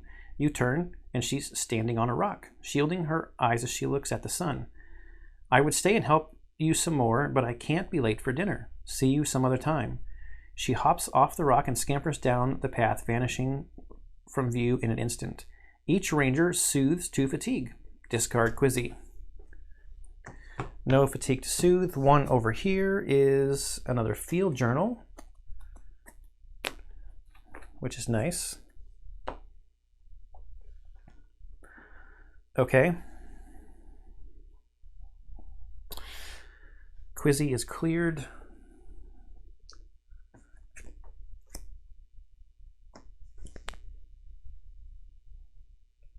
Got rid of a biscuit. Okay, that's good. Sun, suffer a fatigue. The ranger with the most fatigue must discard 1 awareness or move their ranger token. So we have suffered a fatigue. You know what I forgot to do? Because we might get impacted by the sun, is I forgot to draw path cards at the beginning of the round.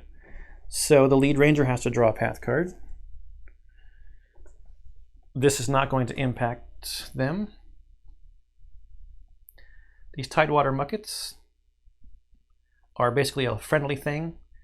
You can do this fit test to basically eat them and soothe some fatigue. And the path card over here is a tributary stream. This is a problem. It is an obstacle with lots of green on it. We can soothe our fatigue here. We can do this focus test. The way we clear it is by having our ranger tokens here. And like I said, the unfortunate thing is it is an obstacle. So we have to do one of those 2 things to get our ranger tokens there. But it's a feature, so Field Journal can help with that. Yes. Back to the sun things. So we spent the awareness, and then here, if there's an exhausted predator, there's not. Okay. Sorry, I apologize about that. I forgot to draw the path cards. That was the biscuit. What are we going to do over here?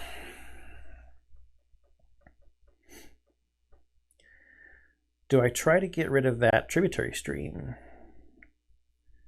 Or the Naiad? The Naiad is a feature, but it's not a being. So Riri and Oru do not help me with the Naiad.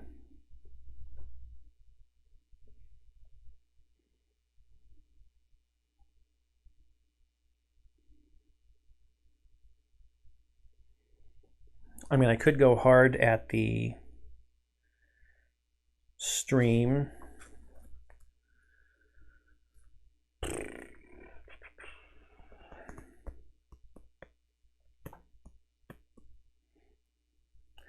But the Naiad is like a major bummer. Like, I need my awareness to scout to try to get humans out for the biscuits. We have to risk it for the biscuits. And you know what? I'm sure that joke has been said 1,000 times on this mission during this game. And we have the headset that will help us too. None of those are a trail. It's not a being, so my hiking staff does not help in adding harm to it.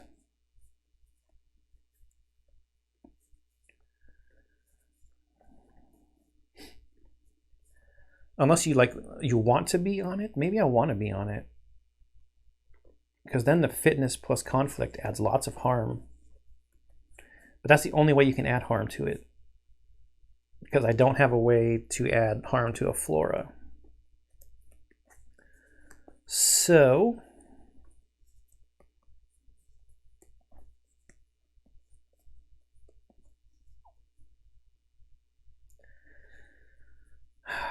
I don't have any fatigue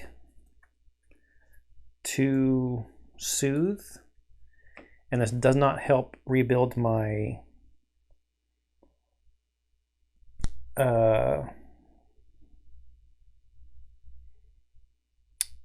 field journal.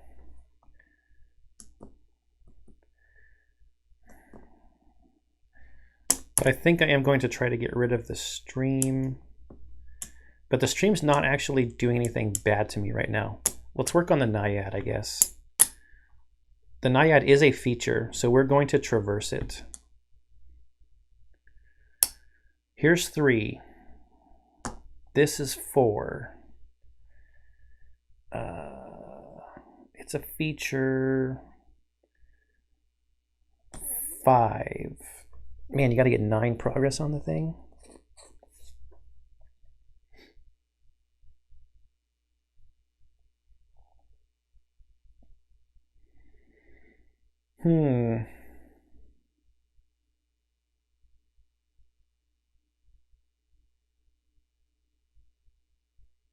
Yeah, that's fine. Was that 5? Do I have any? No. So we're just doing a basic traverse at 5. Darn, son. 5 progress. Fatigue. I guess that gives us something we can soak our feet. Ranger with the most fatigue. It's now tied, so I guess we will just pick this one.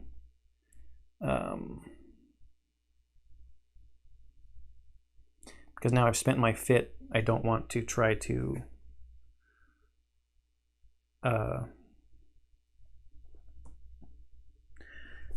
ooh, wait, actually.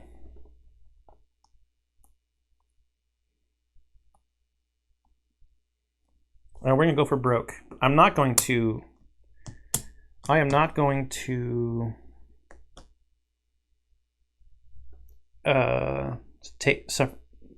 discard the awareness. I actually am going to move my Ranger token there. Because we're going to go back over to here.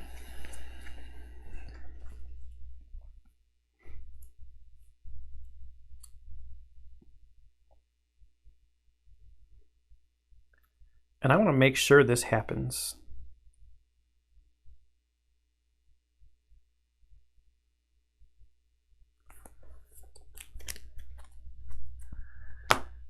We're going to also traverse this. We're going to spend 2. We get a +1 here. This is a difficulty of 2. We do not want to fail. And we need 4 total. That's 2. This is 3. Let's spend. That's 4.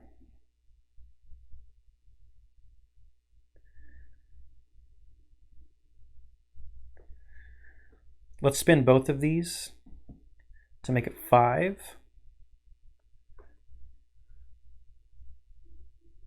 Oh, I get to soothe the fatigue because I'm spending tokens.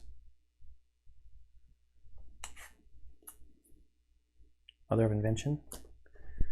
So we're sitting at 5, and we're going to use Perceptive here since we're doing a traverse to make it 6. After you succeeded a test in which you commit this attribute, I can gain an awareness. So let's remember that. So we're sitting at 6 on a fitness test, traversing the Naiad, because it is a feature. It's a strange one. It's feature, predator, flora, and water. We got the bonus from the other ranger being there. Okay, it's a 0. That's 6 total, which makes this 11, which gets rid of the Naiad. We're going to suffer a fatigue from the sun. Fatigue. We did commit this and we succeeded, so we get an awareness energy. And if there is an exhausted predator, ready it. Exhaust this being there's not an exhausted predator. All right. You do not have to worry about the Naiad anymore, which is nice.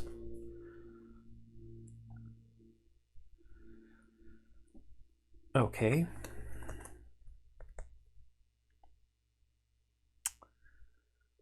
This is an obstacle, so I cannot interact past it.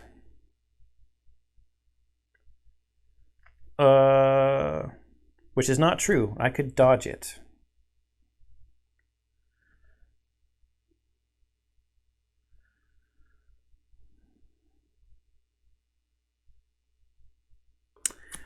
Oh, you know what? I was wrong. I can't get Masterwork back into my hand. You have to play it. You play it immediately. So the Mother of Invention's not as good as I thought. Maybe what I was thinking was I could play it for the icons and then get it back into my hand and then actually use it.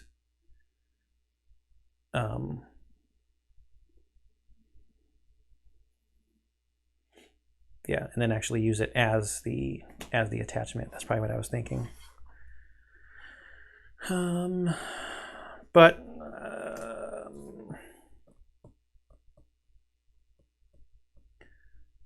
I don't have any fatigue. Well, I could dodge the card. That's what I was thinking of, right? Yeah, so we're going to scout the path deck. There's a scout thing up here. So it's awareness. We're going to spend 2 awareness plus the connection icon. So we're sitting at 3. We're going to use this to dodge this card. I think we can dodge obstacles. That is not the rule book.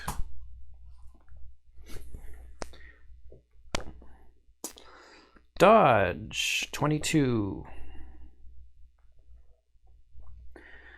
Some game effects allow you to dodge cards. When you dodge cards, those cards do not count as being between you and the card within you're interacting.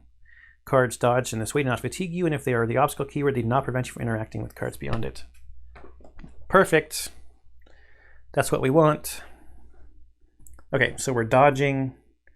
We're sitting at 3, and we're looking for awareness. -1, so we're sitting at 2, but we have our headset here, so we get to scout 3 cards.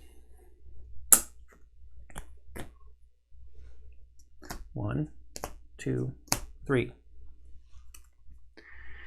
And we are looking for humans.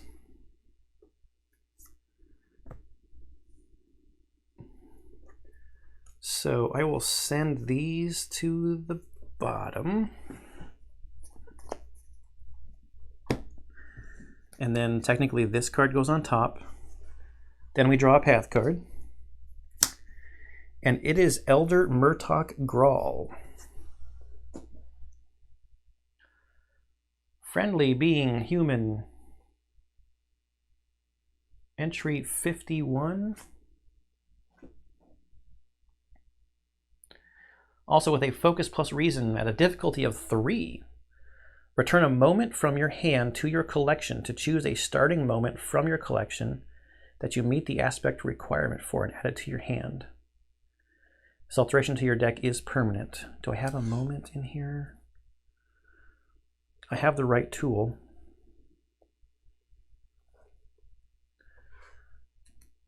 threshold of 3. That's kind of rough.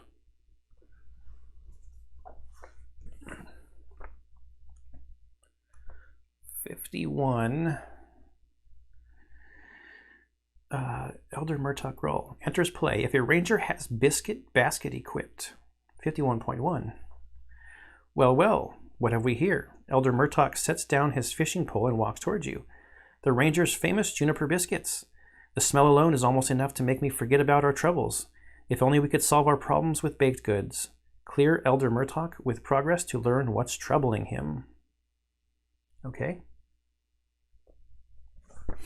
And he's a 2R progress clear. So if we give him a biscuit, the world will be fine and wonderful. Now crests. No crest, no crest. If there's an active predator, there's not.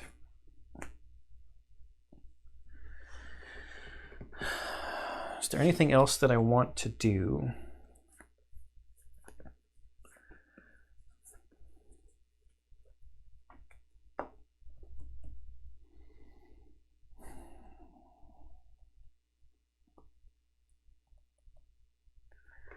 I think I should try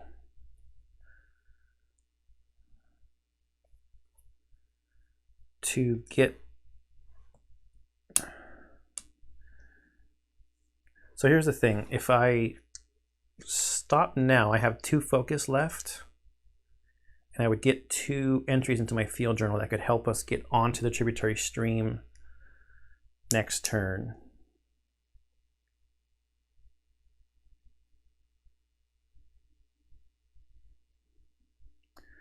Or do I get my token there, and then that makes it easier? It'd be a straight up test. If I fail, that would be a major bummer. What do we have in the way of focus? +1, -1, -1, 0, +1, 0, 0. So probably...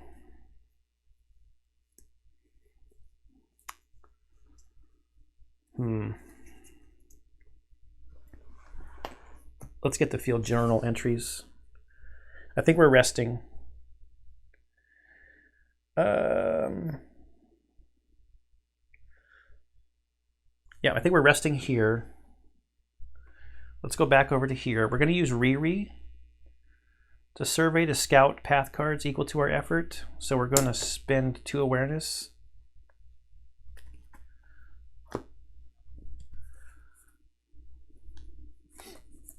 Yeah, let's go big and try to set up what we actually want to come out of this thing.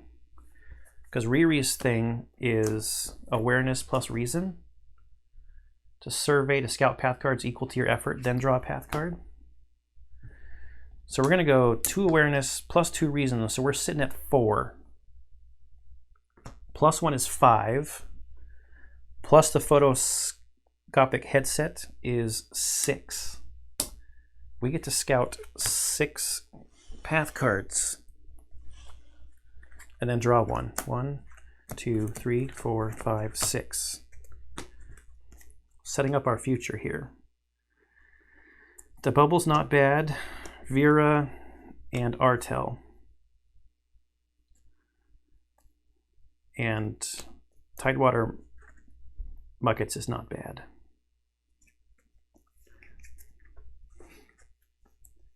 Okay, so this is the order that I want them to come out.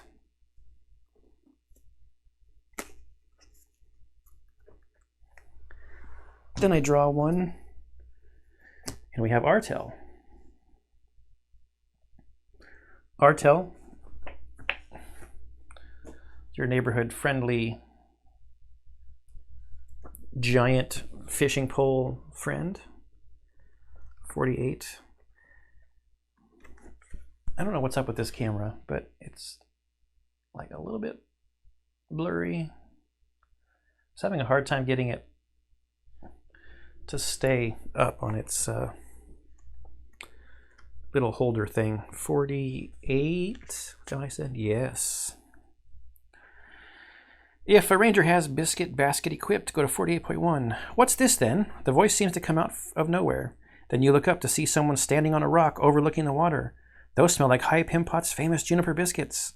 You barely have time to notice that the person has a fishing rod before it flicks out and the hook catches on the handle of the basket. What a practiced flick of the wrist. The basket now sits in front of the angler, who eyes the biscuits greedily. May I? I haven't had a bite all day. Clear RTEL with progress to ask about not getting any bites fishing. Okay, so RTEL is in play here. I think that's going to be it. We rested over here, so we should have gotten 2 entries on this. Crest does nothing, there's no predators. Okay, and we have to shuffle this.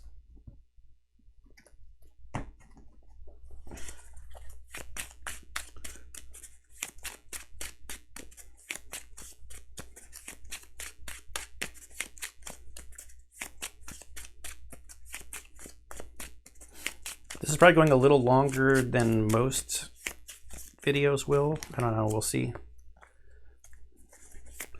But I still have a lot of cards in my Ranger decks, and I spend a lot of time at the beginning discussing the decks and things.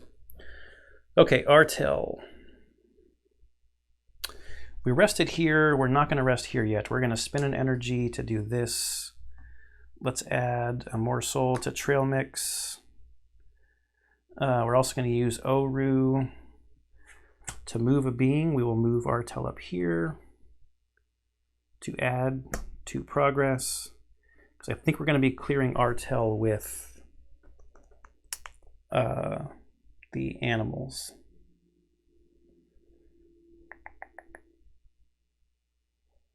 Okay, I think we're done now, so let's go to the refresh phase. Get this stuff back. 2, 3. Refresh. Refresh. Refresh. Draw a card. Draw a card.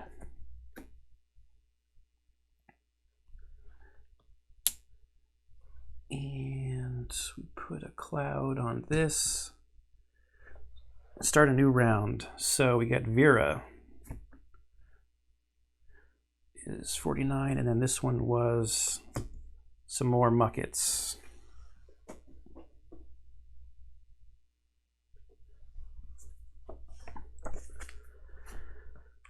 $49. A massive muscular arm drops over your shoulder, and you find yourself face to face with a tall woman wearing a thin smile. Hello there, the woman says. Name's Vera. I make supply runs all over the lake, she sniffs. Something in your bag smells good. Mind sharing? Clear her with progress to charter her boat to immediately travel to any location on White Sky Lake.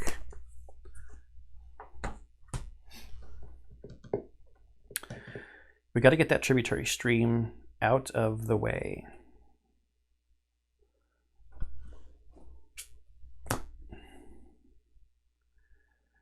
Okay, so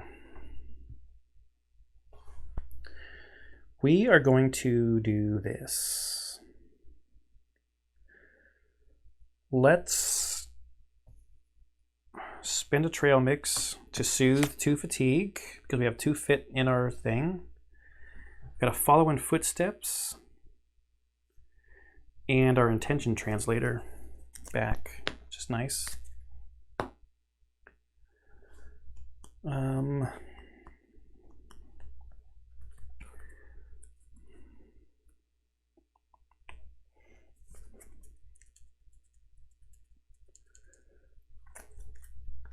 We're going to use Oru to move a being. We're going to move RTEL to add 2 progress, because I'm going to give my other 2 biscuits to these 2. So RTEL, your progress is done. 48.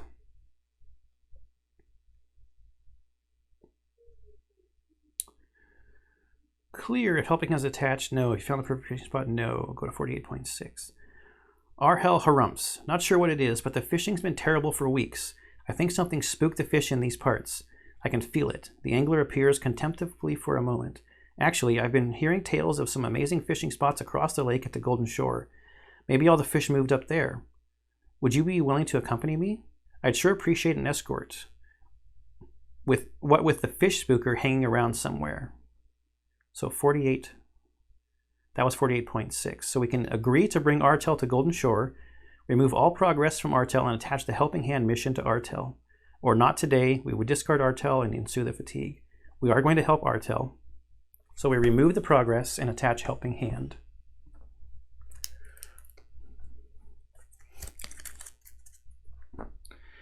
So these missions don't really tell you what to do on the card. You just have to know from what you read what to do. Do not add this mission to the campaign tracker. If you do not help this person before the end of the day, the opportunity is lost for now. The attached being gains persistent. And you have to do these before the day expires, just like it said.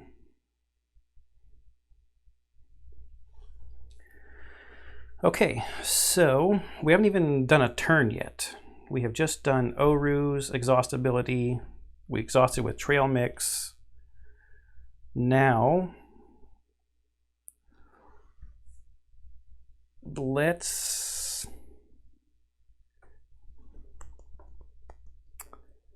connect.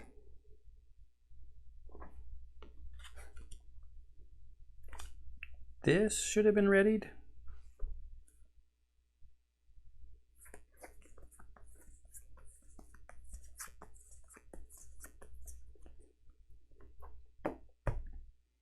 We don't have anything that's going to fatigue us. Let's do this. We will try to do the focus test, actually, because of the cards we have in our hand. So we're going to use one focus, and bold has 2 exploration icons on it. So we're sitting at 3.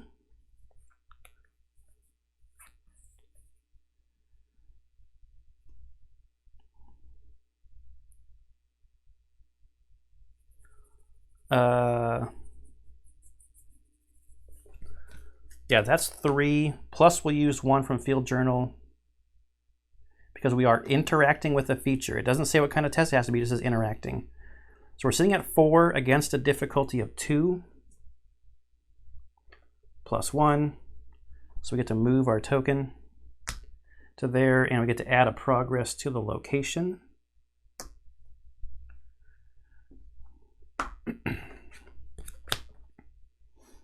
Nothing here fatigues us, right? Yep, we're good. We are good. Now over here, we're going to do the same thing because we got to get rid of this. Yeah,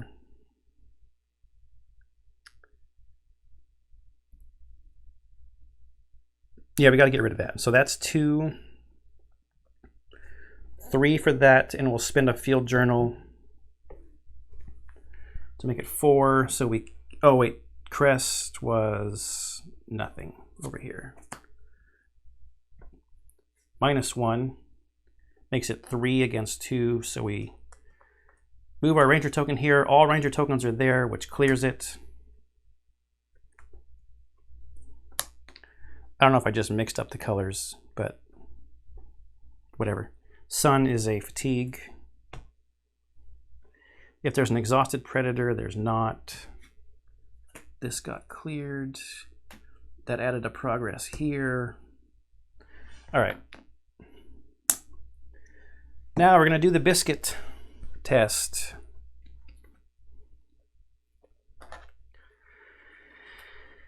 I'd be sad if I failed, but because it's a difficulty of 2, we're going to try to connect with, or not connect. We're gonna give a biscuit to Elder Murtok Grawl. We don't have a heart to spend, so that's 3 to 2 on spirit. Okay, -1, so we still do it. It's 2 to 2. This goes down to 1. And we get to add 4 progress, and she's a 2R.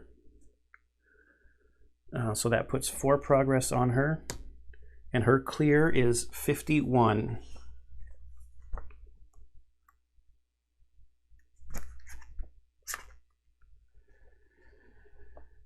Clear 51.5. Elder Murtok shakes his head. It's hard to think of any problem greater than quiet. That massive bearded lynx has been stalking our shores for weeks. She nearly ate someone just the other day. Do you think you could get her to leave us in peace? Rangers choose. Agree to help. Gain the Lure Quiet mission.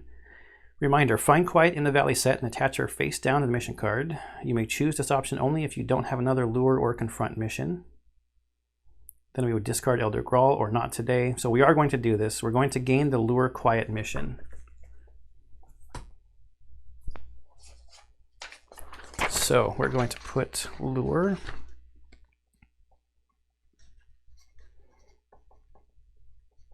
Quiet on here. We need to find Lure.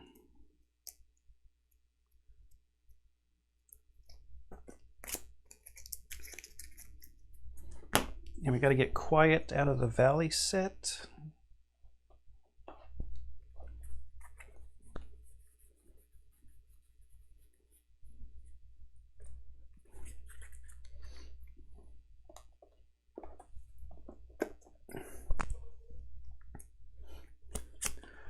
So Quiet's going to go face down.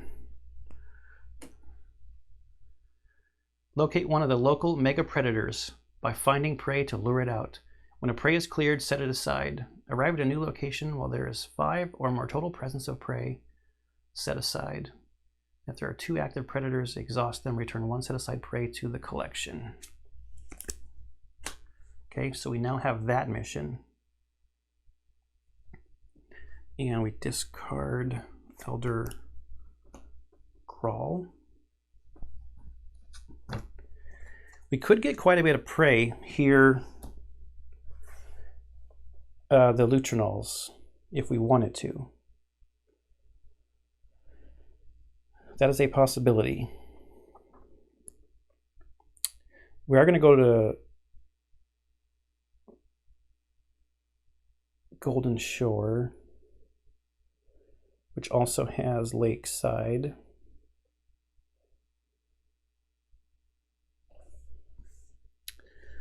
Okay, though, so that was this ranger doing Biscuit. Doing fun Biscuit stuff.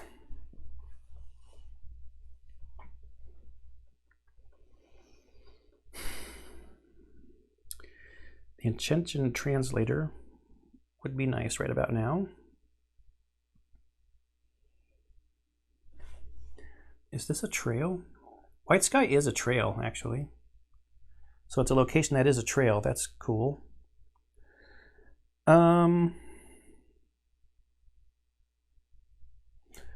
We've got a fatigue. We could use our fitness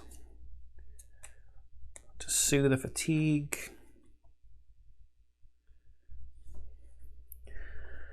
I could try to scout for some Lutrinals. Let's just try to get a little bit of progress onto Vera, because she has a threshold of 3R, so we need 6. So giving her a Biscuit's not going to clear her. We've only got 1. Let's use the right tool, I guess. So we're sitting at 2. Trying to connect with her. Nothing fatigues us going into there. Oh, we got to do the sun. Fatigue. That was from the Biscuit test. Okay. Now we're trying to connect with Vera. We got a 0, so we're going to put 2 progress onto Vera. The sun will fatigue us.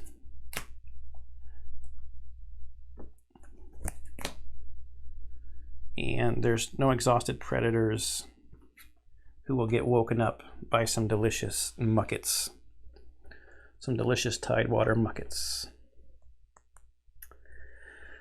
I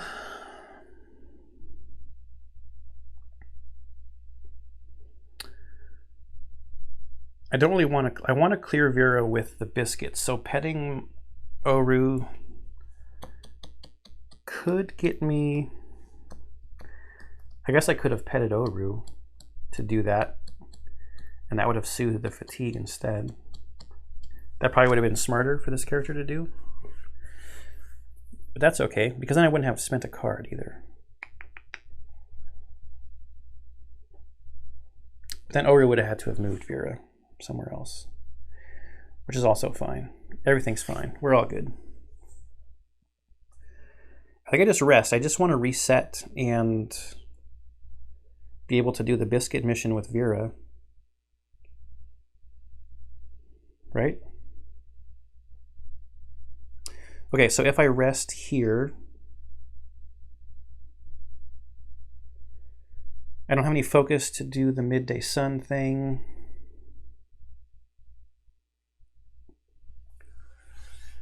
Let's spend an energy to use our roll. Let's get another morsel on trail mix. And yeah, so I think we're just going to rest with both characters. We'll refresh everything over here, draw a card. Let's refresh everything over here. I mean, you shouldn't be scared to rest, even if you have energy you haven't spent. Trail markers. This goes to 2. Okay. That is the end of a round. I think I'm going to stop this video here, and because it's already been over 2 hours. So we'll call this day 1 part 1. And I'm just going to go straight into another recording. But I want to call this one here just to break up the postings. So based upon our decks here, I think we're about halfway through day 1. I did a lot of talking, a lot of explaining of the decks and stuff up front. There was a lot of stuff to read.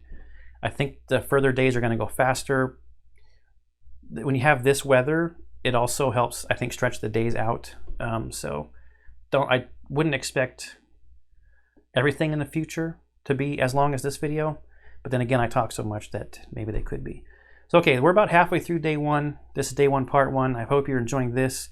If you have any questions about the game or any comments about things that I've done wrong, please put them in the comments down below. I will check them and answer them. And like I said, I hope you're enjoying this. I hope you enjoy everything I put up on the channel, and I'll see you in the next one.